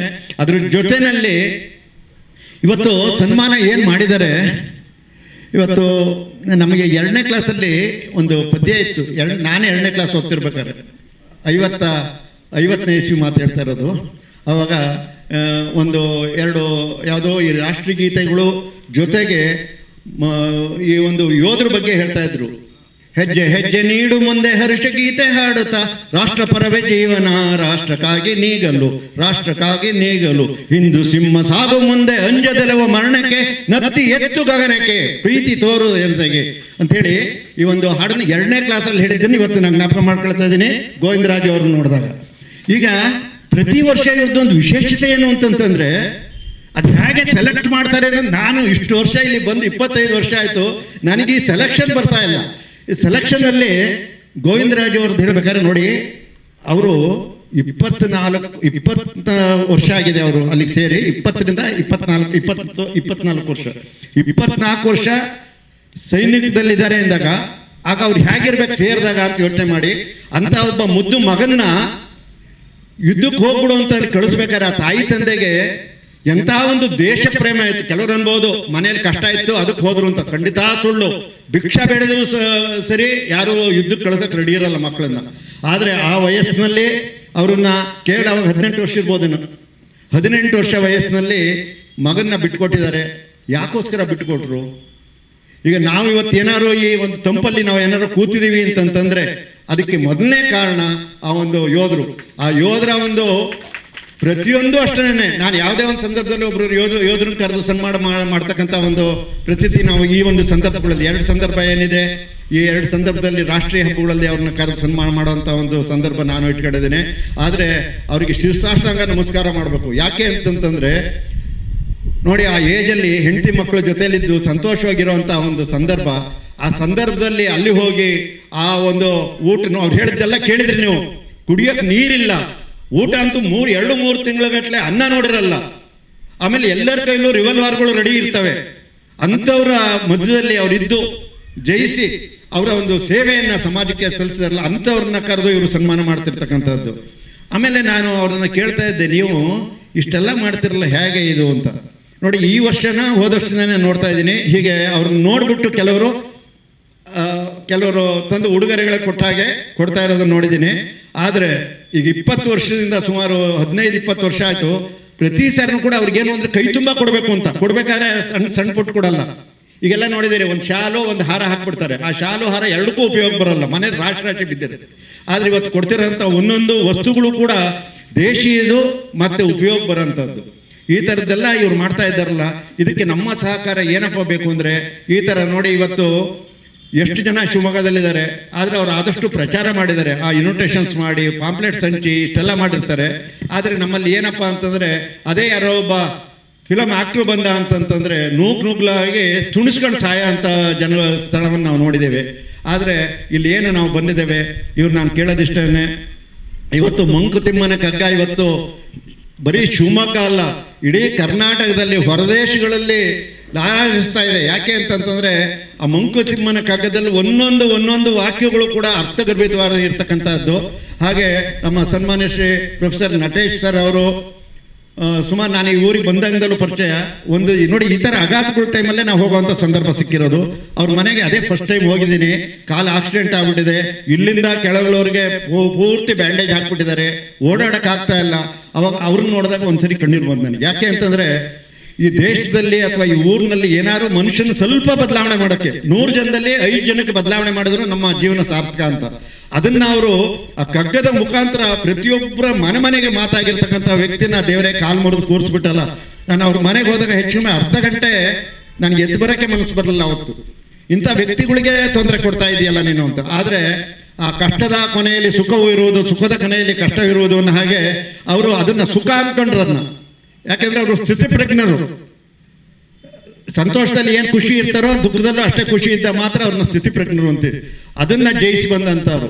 ನಾನು ನಿಮ್ಮಲ್ಲಿ ಒಂದು ರಿಕ್ವೆಸ್ಟ್ ಮಾಡ್ಕೊಳ್ತೇನೆ, ಈ ಸೂರ್ಯನ ಒಂದು ಎನರ್ಜಿ ಏನಿದೆಯಲ್ಲ, ಆ ಎನರ್ಜಿನ ನಾವು ತಗೊಂಡು ಈಗ ಏನು ಇವತ್ತು ಬಂದಿರತಕ್ಕಂತಹ ವಿಶೇಷವಾದ ವ್ಯಕ್ತಿಗಳು ಏನಿದ್ದಾರೆ ಅವ್ರಿಗೆ, ಮತ್ತು ಚಂದ್ರಣ್ಣನ ಇಡೀ ಫ್ಯಾಮಿಲಿಯವರಿಗೆ, ಮತ್ತು ನಟೇಶ್ ಸರ್ ಅವರಿಗೆ ದೇವರು ಅಂದರೆ ಸೂರ್ಯನೇ ಕಣ್ಣಿಗೆ ಕಾಡ್ತಿರೋ ದೇವರು ಒಂದು ಸೂರ್ಯನೇ. ಆ ಸೂರ್ಯನ ಎನರ್ಜಿ ತಗೊಂಡು ಅವರಿಗೆ ತಲುಪಿಸೋಣ. ನೀವು ದಯವಿಟ್ಟು ಎಲ್ಲರೂ ಕೈ ಎತ್ತಿಬಿಟ್ಟು ಶೇಕ್ ಮಾಡಿ ಒಂದು ಸ್ವಲ್ಪ ನೋಡೋಣ. ಎಲ್ಲರೂ ಪ್ರೀತಿಯಿಂದ ಮಾಡಿ ನೋಡಿ. ನಮ್ಮ ಶಕ್ತಿಯಲ್ಲಿ ದೇವರ ಶಕ್ತಿಯನ್ನು ಸೇರಿಸಿ ಅವ್ರಿಗೆಲ್ಲ ಕೊಡ್ಲಿ ಅಂತ ಹೇಳ್ಬಿಟ್ಟು ನಾವು ಪ್ರಾರ್ಥಿಸೋಣ. ದಯವಿಟ್ಟು ಕೈ ಬಿಡಿ. ಧನ್ಯವಾದಗಳು, ತುಂಬಾ ಸಂತೋಷ. ಹಾಗೇನೆ ಒಂದೇ ಅಲ್ಲ, ಸತ್ಯನಾರಾಯಣ ಪೂಜೆ, ಸತ್ಯನಾರಾಯಣನ ಸ್ಮರಿಸ್ತಾ ಜೊತೆಗೆ ಬಾವುಟವನ್ನು ಹಾರಿಸ್ತಾ ನಮ್ಮೆಲ್ಲರೂ ಕೂಡ ಶುಭವನ್ನು ಕೋರ್ತಾ ಇಂಥ ಬಹಳ ಮಹಾನ್ ವ್ಯಕ್ತಿಗಳು ನೋಡಿ. ಇವರು ನಾನು ನೋಡಿದಾಗೆ ಸುಮಾರು ನಾವು ಬಂದಾಗಿಂದನೂ ಕುವೆಂಪು ರಂಗಮಂದಿರಲ್ಲೇ ಕಾರ್ಯಕ್ರಮ ಮಾಡ್ತಿದ್ದು. ನಾವು ಇಲ್ಲಿ ಮಾಡ್ತಿರಲಿಲ್ಲ, ಯಾಕೆ ನಮಗೆ ಜಾಗ ಇರಲಿಲ್ಲ, ಹಾಗಾಗಿ ಅಲ್ಲೇ ಮಾಡ್ತಾ ಇದ್ದು. ಅವಾಗ ಇದ್ದ ಜನಕ್ಕೂ ಈ ಮೇಡಮ್ನವ್ರನ್ನ ಮೊನ್ನೆ 1-2 ಕಾರ್ಯಕ್ರಮದಲ್ಲಿ ನೋಡಿದೆ. ಅವರ ಒಂದು ಸ್ಪೀಡ್ನೆಸ್ಸು, ಆ ಒಂದು ಸ್ಪೀಡ್ ಅಂತಂತಂದ್ರೆ ಹೇಗೆ ಅಂದರೆ ಪ್ರತಿಯೊಂದು ವಸ್ತುಗಳು, ಅಲ್ಲಿಗೆ ಒಂದು ಕುರ್ಚಿ ಬೇಕು ಅಂತಂದ್ರೂ ಕೂಡ ಕಣ್ಣು ಮುಚ್ಕೊಂಡ್ಬಿಡೋರು ತಂದಿಡ್ತಾ ಇರ್ತಕ್ಕಂಥ ವ್ಯಕ್ತಿ. ಅಂದರೆ ಸ್ವಾರ್ಥ ಇದ್ರಾಗಲ್ಲ. ಅದರಲ್ಲಿ ಕೃಷ್ಣ ಒಂದ್ ಕಡೆ ಹೇಳಿದಾರೆ ನೋಡಿ, ಏನು ಯಾವುದೇ ಫಲಾಪೇಕ್ಷೆ ಇಲ್ಲದೆ ಮಾಡು, ಫಲಗಳನ್ನು ಕೊಡ್ತಕ್ಕಂತಹ ದೇವರು. ಕರ್ಮಣ್ಯ ವಾದಿಕಾರ್ಯಸೆ ಮಹಾಫಲೇಶು ಆಚರಣೆ ಅಂತೇಳಿ ಆ ಒಂದು ತತ್ವವನ್ನು ಇಲ್ಲಿ ಬಂದಿರೋರೆಲ್ಲ ಅಳವಡಿಸ್ಕೊಂಡಿರ್ತಕ್ಕಂಥವ್ರು. ಒಬ್ಬೊಬ್ಬರಲ್ಲಿ ಒಂದು ವಿಶೇಷತೆ ಇದೆ. ಭಗವದ್ಗೀತೆಯನ್ನು ಸಣ್ಣ ಮಕ್ಕಳು ಹೇಳೋದಕ್ಕೆ ಮೇಡಮ್ನವ್ರು ಕಲಿಸ್ಕೊಟ್ಟಿದ್ದಾರೆ, ಸಣ್ಣ ಹುಡುಗರಿಗೆ ಅಂತಂದರೆ ಇವೆಲ್ಲ ವಿಶೇಷವಾದ ಕಾರ್ಯ. ಇಂಥ ಒಂದು ಕಾರ್ಯ ಮಾಡೋದಕ್ಕೆ ನಮ್ಮ ಈ ಥರ ಕರೆದು ಪ್ರೋತ್ಸಾಹ ಮಾಡಿದಾಗ ಇನ್ನೂ ಕೂಡ ಅವ್ರು ಮಾಡಬೇಕು ಅನ್ನೋ, ಬೇರೆ ಅವ್ರಿಗೆ ನಾವು ಕೊಡೋ ವಸ್ತು ಮುಖ್ಯ ಅಲ್ಲ, ಇಷ್ಟು ಜನದ ಎದುರಿಗೆ ಅವ್ರನ್ನ ಕರೆದು ಅವ್ರನ್ನ ಗುರುತಿಸಿದಾಗ ನಾವು ಇನ್ನೂ ಕೆಲಸ ಮಾಡಬೇಕು ಅನ್ನೋವಂಥದ್ದು. ಆಮೇಲೆ ನೀವು ಮುನ್ಸಿಪಲ್ ಆಫೀಸ್ಗಳಲ್ಲಿ, ಕಾರ್ಪೊರೇಷನ್ ಆಫೀಸ್ಗಳಲ್ಲಿ ನೋಡಿದ್ದೀರಿ ಅವ್ರ ಕೆಲಸಗಳನ್ನ. ಇವ್ರು ಗುರುತಿಸ್ಬೇಕಾದ್ರೆ, ಚಂದ್ರಶೇಖರ್ ಬಾಯರ್ ಗುರುತಿಸ್ಬೇಕಾದ್ರೆ ಒಂದು 3-4 ಸರಿ ಅವ್ರನ್ನ ನೋಡ್ದಲೇ ಖಂಡಿತ ಅವ್ರು ಗುರುತಿಸಿರಲ್ಲ. ಅದರಲ್ಲಿ ಅವ್ರ ಕರ್ತವ್ಯ, ಒಬ್ಬ ಅದಕ್ಕೆ ಮ್ಯಾನೇಜರ್ ಅಂತ ಹೇಳ್ಬೋದು. ಅವಾಗ ಅದನ್ನೆಲ್ಲ ನೋಡ್ಕೊಳ್ತಕ್ಕಂಥ ಮ್ಯಾನೇಜರ್ ಅವರು ಕರೆಕ್ಟಾಗಿ ಅಲ್ಲಿದ್ರು ಅಂದರೆ ಎಲ್ಲರೂ ಕೆಲಸ ಮಾಡ್ತಾರೆ. ಹಾಗಾಗಿ ಇವತ್ತಿನ ಏನು ಶುಚಿ ಏನಿದೆ, ಒಂದು ದಿವಸ ನಾವು ಅಂತೀವಿ ಇದು ಕೆಟ್ಟದ್ದು, ಇದು ಒಳ್ಳೇದು, ಇದು ಸಣ್ಣ ಕೆಲಸ, ಇದು ದೊಡ್ಡ ಕೆಲಸ ಅಲ್ಲ, ಕೆಲಸ ಎಲ್ಲದೂ ಒಳ್ಳೇದೇನೆ. ಅವ್ರು ಒಂದು ದಿವಸ ನಮ್ಮ ಮನೆ ಮುಂದೆ ಬಂದು ಅದು ಕ್ಲೀನ್ ಆಗಲಿಲ್ಲ ಅಂದರೆ ಮಾರನೇ ದಿವಸ ಅಲ್ಲಿ ನಿಂತ್ಕೊಳಕ್ಕಾಗಲ್ಲ. ಅಂತಹ ಒಂದು ನಮಗೋಸ್ಕರ ಶುಚಿ ಮಾಡಿ ನೀವು ಶುಚಿಯಾಗಿರಿ, ನೀವು ಆರೋಗ್ಯವಾಗಿರಿ ಅಂತ ಮಾಡ್ತಕ್ಕಂಥ ವ್ಯಕ್ತಿಗಳನ್ನೆಲ್ಲ ಕರೆಸಿ ಈ ಒಂದು ಕಾರ್ಯಕ್ರಮ ಆಯೋಜನೆ ಮಾಡಿದ್ದಾರೆ. ಅವರ ದಂಪತಿಗಳಿಗೆ ದೇವರು ಆಯುರಾರೋಗ್ಯ ಕೊಡಲಿ. ಹಾಗೆಯೇ ನಿಮ್ಮಲ್ಲಿ ಒಂದು ವಿನಂತಿ ಮಾಡ್ಕೊಳ್ತೇನೆ, ನೋಡಿ, ಎಷ್ಟೇ ದುಡ್ದಿರ್ಬೋದು, ಎಷ್ಟೇ ಶ್ರೀಮಂತಿಕೆ ಇರ್ಬೋದು, ಎಷ್ಟೇ ಮನೆ ಕಟ್ಟಿರ್ಬೋದು, ಎಷ್ಟೇ ಆಸ್ತಿ ಇಟ್ಟಿರ್ಬೋದು, ಬೆನ್ಸ್ ಕಾರ್ ಇಟ್ಟಿರ್ಬೋದು, ಅವೆಲ್ಲವೂ ಕೂಡ ನಾವು ಆರೋಗ್ಯ ಇದ್ರೆ ಮಾತ್ರ ಅದ್ರ ಉಪಯೋಗ ಬರುತ್ತೆ ಹೊರತು ಇಲ್ಲದೆ ಹೋದ್ರೆ ಏನು ಕೋಟಿಗಟ್ಟಲೆ ಯಾವುದಿದ್ರೂ ಕೂಡ ಇನ್ಕ್ಲೂಡಿಂಗ್ ಹೆಂಡತಿ ಮಕ್ಕಳು ಎಲ್ಲರನ್ನೂ ಸೇರಿ ಹೇಳ್ತಾ ಇದ್ದೀನಿ ನಾನು. ಅವರೆಲ್ಲರೂ ನಾವು ಬರ್ಬೇಕಾದ್ರೆ ಹಣ ಕೊಡ್ಬೋದು, ನಮ್ಮನ್ನು ಕರ್ಕೊಂಡಾಗ ಅಲ್ಲಿ ಮಲಗಿಸ್ಬೋದು, ಆದರೆ ಆ ನೋವು ಅನುಭವಿಸೋರು ನಾವೇನೆ. ಅದಕ್ಕೆ ಬೇಡ ಅಂತಂದರೆ ನಮ್ಮ ಆರೋಗ್ಯ ನಮ್ಮ ಕೈಲಿರಬೇಕು. ಆ ಆರೋಗ್ಯದ ಬಗ್ಗೆ ಸ್ವಲ್ಪ ಕಾಳಜಿ ತಗೊಳ್ಳಿ. ನಿಮಗಾಗಿ ನೀವು 24 ಗಂಟೆ ಇದೆ. ಮೋದಿಯವ್ರು ನೋಡಿದಿರಿ, ಅವರಿಗೆ ಕಣ್ಣು ಮುಚ್ಚಿ ಕಣ್ಣು ಬಿಡೋದು ಕೂಡ ಪುರ್ಸೊತ್ತಿಲ್ಲ. ಅಂಥವರು ಯೋಗ ಮಾಡ್ತಾರೆ, ಧ್ಯಾನ ಮಾಡ್ತಾರೆ. ಯೋಗ ಮಾಡಬೇಕು ಅಂತ ನಾನು ಹೇಳಲ್ಲ, ಕೊನೆ ಪಕ್ಷ ಬೆಳಿಗ್ಗೆ ಎದ್ದ ತಕ್ಷಣವೇ 1-2 ಕಿಲೋಮೀಟರ್ ವಾಕ್ ಹೋಗೋವಂಥದ್ದು ಮಾಡ್ಕೊಳ್ಳಿ. ನಿಮ್ಮ ಕೈ ಕಾಲುಗಳು ಚೆನ್ನಾಗಿತ್ತು ಅಂದರೆ ನೀವೇನಾದ್ರು ಮಾಡ್ಬೋದು. ನನ್ನ ಸೇರಿಸ್ಕೊಂಡು ನಿಮ್ಗೆ ಹೇಳ್ತಾ ಇರ್ತಕ್ಕಂಥದ್ದು. ಅದಕ್ಕೋಸ್ಕರ ನಿಮ್ಮ ಆರೋಗ್ಯದ ಕಡೆಗೆ ನೀವು ಗಮನ ಕೊಡ್ತಾ ಇದ್ದೀರಿ. ಇವತ್ತು ಪರಿಸ್ಥಿತಿ ಹೇಗಿದೆ ಅಂದರೆ, ಆ ಕರೋನಾ ಬಂದು ಹೋಯ್ತು, ಒಳ್ಳೆ ಬುದ್ಧಿ ಕಲಿಸ್ತು. ಅದಾದ ನಂತರ ಈಗ ಬರ್ತಿರೋದಂತೂ ಅದಾರು ಒಂದು 4 ದಿವಸ ಕಣ್ಣಿಂದ ನೋಡ್ಬೋದಾಯ್ತು, ಕರ್ಕೊಂಡು ಹೋಗ್ಬೇಕಾರಂತೂ ನೋಡೋಕ್ಕಾಗ್ತಿರಲಿಲ್ಲ. ಆದ್ರೆ ಇದು ಹೇಗಿದೆ ಅಂದ್ರೆ ಕೂತಲ್ಲೇ ನಿಂತಲ್ಲೇ ಪ್ರಾಣ ಬಿಡ್ತಾ ಇದ್ದಾರೆ. ಇವತ್ತು ಬೆಳಗ್ಗೆ ನೋಡಿದ್ರೆ ಸಂಜೆ ಇರಲ್ಲ, ಸಂಜೆ ನೋಡಿದ್ರೆ ಬೆಳಗ್ಗೆ ಇರಲ್ಲ. ಈ ಪರಿಸ್ಥಿತಿ ಯಾಕೆ ಆಗಿದೆ ಅಂದ್ರೆ ನಮ್ಮ ಜೀವನ ಶೈಲಿನೇ ಕಾರಣ, ಬೇರೆ ಯಾವುದೂ ಅಲ್ಲ. ನಮ್ಮ ಜೀವನ ಶೈಲಿಯನ್ನು ಸರಿ ಮಾಡ್ಕೋಬೇಕು. ನಾವು ಆದಷ್ಟು ಬೆಳಗ್ಗೆ ಎದ್ದ ತಕ್ಷಣ ನೀರು ಕುಡಿಯುವಂಥದ್ದು, ಅದು ಅಭ್ಯಾಸ ಇಟ್ಕೊಳ್ಳಿ. 70% ಲಿಕ್ವಿಡ್ ನಮ್ಮ ಶರೀರದಲ್ಲಿರುವಂಥದ್ದು, ನೀರಿನ ಅವಶ್ಯಕತೆ ಇದೆ. ಬೆಳಗ್ಗೆ ಎದ್ದ ತಕ್ಷಣ ನೀವು ಏನು ಮಾಡ್ತಿರೋ ಬಿಡ್ತಿರೋ 1 ಅರ್ಧ ಲೀಟ್ರ್ ನೀರು ಕುಡೀರಿ ಸಾಕು. ಇನ್ನೂ ಆರೋಗ್ಯ ಬೇಕು ಅಂದರೆ ಒಂದು ಸಣ್ಣದು ಒಂದು ಕಡಲೆಕಾಳಿನಷ್ಟು ಅರಿಶಿನ ಒಂದು ರೌಂಡ್ ಮಾಡ್ಕೊಂಡು ಉಂಡೆ ಮಾಡ್ಕೊಂಡು ಬಾಯಿಗೆ ಹಾಕೊಂಡು 1 ಲೋಟ ನೀರು ಕುಡೀರಿ. ಇಲ್ಲ ಬೇವಿನ ಸೊಪ್ಪಿದ್ರೆ 1-2 ಎಲೆ ಬೇವಿನ ಸೊಪ್ಪು ತಿನ್ನಿ. ಇದೆಲ್ಲ ಆಯುರ್ವೇದದಲ್ಲಿರೋವಂಥದ್ದು. ಆಮೇಲೆ ಇದು ಇಡೀ ಶರೀರನ ಕ್ಲೀನ್ ಮಾಡ್ತದೆ, ಹೊಟ್ಟೆ ಕ್ಲೀನ್ ಮಾಡ್ತದೆ. ಹಾಗಾಗಿ ಈ ಥರದ್ದು ನಾವು ಸಹಜವಾದನ್ನು ಮಾಡ್ಕೊಂಡು ಸಾಧ್ಯವಾದರೆ ಯೋಗಾಸನಕ್ಕೆ ಹೋಗ್ತಕ್ಕಂಥದ್ದು, ಇಲ್ಲ ಅಂದರೆ ವಾಕ್ ಮಾಡೋವಂಥದ್ದು, ಇಲ್ಲ ಇನ್ನೂ ಸ್ವಲ್ಪ ಯಂಗ್ಸ್ಟರ್ಸ್ ಇದ್ದರೆ ಸ್ವಿಮ್ಮಿಂಗ್ ಮಾಡೋವಂಥದ್ದು, ಇಂಥ ಒಳ್ಳೆಯ ಕಾರ್ಯಗಳನ್ನು ನಮಗೋಸ್ಕರ ನಾವು 1 ಗಂಟೆ ಇಟ್ಕೊಳ್ಳೋಣ. ನಮ್ಮ ಆರೋಗ್ಯ ನಮ್ಮ ಕೈಲಿ. ನಮ್ಮ ಆರೋಗ್ಯ ಒಂದು ಸರಿ ಕೆಡ್ತು ಅಂದರೆ ಯಾರೂ ಅದನ್ನು ಸರಿ ಮಾಡೋಕ್ಕಾಗಲ್ಲ. ಇವತ್ತು ಡಿಟೆಂಡೆಂಟ್ ತಂದ್ಕೊಟ್ಟಿದ್ದಾರೆ. ಅದಕ್ಕೇನು ಕೆಲಸ ಮಾಡುತ್ತಪ್ಪ ಅಂದರೆ, ನಮ್ಮ ಬಟ್ಟೆ ಬೆಳ್ಳಗಿದೆ, ಬಟ್ಟೆ ಅವರು ಬಣ್ಣ ಕೊಡಲ್ಲ. ಆದರೆ ಅದು ಏನು ಮಾಡುತ್ತೆ, ಹೊರಗಡೆ ಕೊಳೆಯನ್ನು ತೆಗೆಯುತ್ತೆ. ನಮ್ಮ ಶರೀರದಲ್ಲೂ ಹಾಗೆ ನಮ್ಮ ಮನಸ್ಸಿನಲ್ಲಿರೋ ಕೊಳೆ, ಹೊರಗಡೆ ಇರೋ ಕೊಳೆಯನ್ನು ತೆಗೆದು ಬಿಟ್ರೆ ನಾವು ಪರಿಶುದ್ಧವಾಗ್ತೀವಿ ಅಂತ ಹೇಳ್ತಾ ಇವತ್ತು ಆ ಒಂದು ಪೌಡರ್ ಏನು ತಂದ್ಕೊಟ್ಟಿದ್ದಾರೆ ಅದೊಂದು ಉದಾಹರಣೆ. ನಮ್ಮ ಕೇವಲ ಬಟ್ಟೆ ಶುಚಿ ಮಾಡ್ಕೊಳ್ಳೋದ್ರ ಜೊತೆಗೆ ನಮ್ಮ ಆಳ ಏನಿದೆಯಲ್ಲ, ಏನೂ ಬೇಕಾಗಿಲ್ಲ. ನಾವು ನೆಗೆಟಿವ್ ಆಗಿ ಥಿಂಕ್ ಮಾಡದೆ ಹೋದರೆ 100ಕ್ಕೆ 75% ಆರೋಗ್ಯವಾಗಿರುತ್ತೆ. ನಮ್ಮನ್ನು ನಾವು ಬಿಡ್ತೀವಿ, ಬೇರೆ ಬಗ್ಗೆನೇ ಮಾತಾಡ್ತಾ ಇರ್ತೀವಿ ಪ್ರತಿ ದಿವಸ. ನಮ್ಗೆ ಇನ್ನೇನು ಕೆಲಸ ಇಲ್ಲ, ಅವ್ರು ಹಂಗಾಯ್ತು ಹಿಂಗಾಯ್ತು ಅಂತ. ಅದನ್ನು ಬಿಟ್ಬಿಟ್ರೆ ನಮ್ಮಲ್ಲಿ ಪಾಸಿಟಿವ್ ವೈಬ್ರೇಷನ್ನು, ನಕಾರಾತ್ಮಕವಾದ ಯೋಚನೆಗಳು ಹೋಗಿ ಸಕಾರಾತ್ಮಕವಾದ ಯೋಚನೆಗಳನ್ನು ನಾವು ಪಡಿತೀವಿ ಅಂತ ಹೇಳ್ತಾ, ಮತ್ತೊಮ್ಮೆ ಚಂದ್ರಶೇಖರ್ ಬಾಯರ್ ಪೂರ್ಣ ಏನೋ ಒಂದು ಟೀಮ್ ಇದೆ ಅವರಿಗೆ. ಅದರಲ್ಲೂ ನನ್ನ ಹೇಗೆ ಅಧ್ಯಕ್ಷರು ಮಾಡ್ಕೊಂಡ್ಬಿಟ್ಟಿದ್ದಾರೆ, ಹಾಗೇನೆ ಮೇಡಮ್ನವ್ರನ್ನ ಆಂಕರಿಂಗ್ ಮಾಡ್ಕೊಂಡು ನಾನು ಬಂದಾಗಿಂದ ಅವರ ಆಂಕರಿಂಗ್. ಅವರು ಒಳ್ಳೆಯ ಪ್ರೊಫೆಸರ್, ಅವರು ಡಾಕ್ಟರೇಟ್ ತಗೊಂಡಿರ್ತಕ್ಕಂಥ ಅವರು, ಆಮೇಲೆ ಸಂಸ್ಕೃತದಲ್ಲಿ ಹೆಚ್ಚು ಜ್ಞಾನವನ್ನು ಸಂಪಾದಿಸಿರ್ತಕ್ಕಂಥವ್ರು. ಅವ್ರನ್ನ ನೋಡಿ, ಇಂಥರ ನಮಗೆ ಸಿಕ್ಕಲ್ಲ, ಹುಡುಗಿರು ಸಿಕ್ಕಲ್ಲ. ನಮ್ಮಲ್ಲಿ ಏನಾರ ಆಂಕರಿಂಗ್ ಇಂಥ ಕರ್ಸಣ ಅಂದರೆ ಸಿಗಲ್ಲ.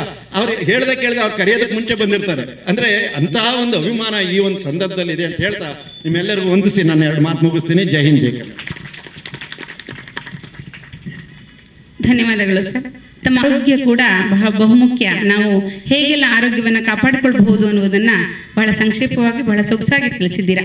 ಇನ್ನೊಂದು ಪ್ರಕಟಣೆ ಇದೆ. ಇಂದು ಸಂಜೆ ಕರ್ನಾಟಕ ಸಂಘದಲ್ಲಿ ರಾಷ್ಟ್ರೋತ್ಥಾನ ಬಳಗದ ವತಿಯಿಂದ ಸ್ವಾತಂತ್ರ್ಯೋತ್ಸವ ನಿಮಿತ್ತವೇ ಒಂದು ಉಪನ್ಯಾಸ ಕಾರ್ಯಕ್ರಮವನ್ನು ಏರ್ಪಡಿಸಿದ್ದಾರೆ. ರಾಮ ಜನ್ಮಭೂಮಿ ಮಂದಿರ ನಿರ್ಮಾಣ ಮತ್ತು ಅದರಿಂದ ರಾಷ್ಟ್ರ ಜೀವನದ ಮೇಲಾದಂತಹ ಪರಿಣಾಮಗಳು ಎನ್ನುವಂತಹ ಒಂದು ವಿಷಯದ ಮೇರೆಗೆ ಇದರ ಸಾನ್ನಿಧ್ಯವನ್ನು ವಹಿಸುವಂಥವರು ಪೂಜ್ಯ ಶ್ರೀ ಪ್ರಸನ್ನನಾಥ ಸ್ವಾಮೀಜಿಯವರು, ಕಾರ್ಯದರ್ಶಿಗಳು ಶ್ರೀ ಆದಿಚುಂಚನಗಿರಿ ಮಠ, ಪೂಜ್ಯ ಶ್ರೀ ನಾದಮಯಾನಂದನಾಥ ಸ್ವಾಮೀಜಿಯವರು, ಶ್ರೀ ಆದಿಚುಂಚನಗಿರಿ ಶಾಖಾ ಮಠ ಶಿವಮೊಗ್ಗ. ಇದರ ಉಪನ್ಯಾಸವನ್ನು ನೆರವೇರಿಸುವಂತಹವರು ಅಯೋಧ್ಯೆ ರಾಮ ಮಂದಿರ ನಿರ್ಮಾಣದ ಉಸ್ತುವಾರಿಗಳಂತಹ ಶ್ರೀಯುತ ಗೋಪಾಲ್ ನಾಗರಕಟ್ಟೆಯವರು. ಈ ಕಾರ್ಯಕ್ರಮದ ಅಧ್ಯಕ್ಷತೆಯನ್ನು ವಹಿಸುವಂತಹವರು ಶ್ರೀ ಡಾಕ್ಟರ್ PR ಸುಧೀಂದ್ರ ರವರು, ಅಧ್ಯಕ್ಷರು ರಾಷ್ಟ್ರೋತ್ಥಾನ ಬಳಗ. ಇವರು ಸಂಜೆ 6:30 ಕರ್ನಾಟಕ ಸಂಘದಲ್ಲಿ ಈ ಕಾರ್ಯಕ್ರಮ ಇರುತ್ತೆ. ತಾವೆಲ್ಲರೂ ಕೂಡ ಇವತ್ತು ಇಲ್ಲಿಗೆ ಹೇಗೆ ಬಂದಿದ್ದೀರೋ ಆ ರೀತಿಯಲ್ಲಿ ಕರ್ನಾಟಕ ಸಂಘಕ್ಕೂ ಕೂಡ 19ನೇ ಸ್ವಾತಂತ್ರ್ಯೋತ್ಸವ ಈ ಕಾರ್ಯಕ್ರಮದ ಅಂತಿಮ ಹಂತಕ್ಕೆ ನಾವು ಬಂದಿದ್ದೇವೆ. ಈಗ ಎಲ್ಲರನ್ನೂ ವಂದಿಸುವ ಸಮಯ.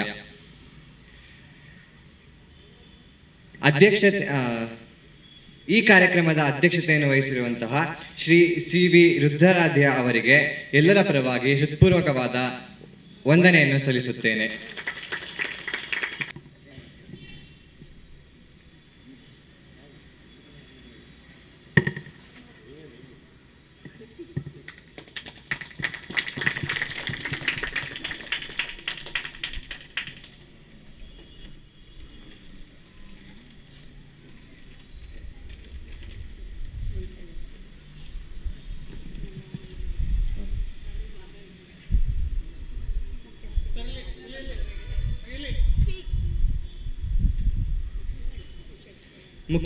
ಮುಖ್ಯ ಅತಿಥಿಗಳಾಗಿ ಆಗಮಿಸಿದ ಶ್ರೀ GS ನಟೇಶ್ ಅವರಿಗೂ ಸಹ ಎಲ್ಲರ ಪರವಾಗಿ ಹೃತ್ಪೂರ್ವಕವಾದ ವಂದನೆಯನ್ನು ಸಲ್ಲಿಸುತ್ತೇನೆ. ಸನ್ಮಾನಿತರುಗಳಾದ ಶ್ರೀಮತಿ ಹರಿಣಿ S ಕುವೆಂಪು ರಂಗಮಂದಿರದ ನಿರ್ವಾಹಕರಾಗಿರುವಂತಹ ಇವರಿಗೂ ಎಲ್ಲರ ಪರವಾಗಿ ಹೃತ್ಪೂರ್ವಕವಾದ ವಂದನೆಯನ್ನು ಸಲ್ಲಿಸುತ್ತೇನೆ. ನಿವೃತ್ತ ಯೋಧರು ಆದ ಶ್ರೀ ಗೋವಿಂದರಾಜು ಇವರಿಗೂ ಸಹ ಎಲ್ಲರ ಪರವಾಗಿ ಹೃತ್ಪೂರ್ವಕವಾದ ವಂದನೆಯನ್ನು ಸಲ್ಲಿಸುತ್ತೇನೆ. ಎಲ್ಲರಿಗೂ ಭಗವದ್ಗೀತೆಯನ್ನು ಹೇಳಿಕೊಟ್ಟಂತಹ ಶ್ರೀಮತಿ ಶಕುಂತಲಮ್ಮ MV ಜೋಯ್ಸ್ ಇವರಿಗೂ ಸಹ ವಂದನೆಯನ್ನು ಸಲ್ಲಿಸುತ್ತೇನೆ. ಪೌರ ಕಾರ್ಮಿಕ ಮೇಸ್ತ್ರಿಗಳಾದ ಶ್ರೀ ಮಂಜುನಾಥ್ ಇವರಿಗೂ ಸಹ ಎಲ್ಲರ ಪರವಾಗಿ ಹೃತ್ಪೂರ್ವಕವಾದ ವಂದನೆಯನ್ನು ಸಲ್ಲಿಸುತ್ತೇನೆ. ಶ್ರೀ ಪೃಥ್ವಿಗೌಡ ಕೊರೋನಾ ವಾರಿಯರ್ ಮತ್ತು ಸಾಮಾಜಿಕ ಕಾರ್ಯಕರ್ತರು ಇವರಿಗೂ ಸಹ ಎಲ್ಲರ ಪರವಾಗಿ ಹೃತ್ಪೂರ್ವಕವಾದ ವಂದನೆಯನ್ನು ಸಲ್ಲಿಸುತ್ತೇನೆ. ಮಾಧ್ಯಮದಲ್ಲಿ ಸಹಕರಿಸಿದಂತಹ ನಮ್ಮ ಟಿವಿಯವರಾದ ಶ್ರೀಕಾಂತ್ ಇವರಿಗೂ ಸಹ ಕಿರುಕಾಣಿಕೆಯನ್ನು ನೀಡುವ ಮೂಲಕ ಹೃತ್ಪೂರ್ವಕವಾದ ವಂದನೆಯನ್ನು ಸಲ್ಲಿಸುತ್ತೇನೆ.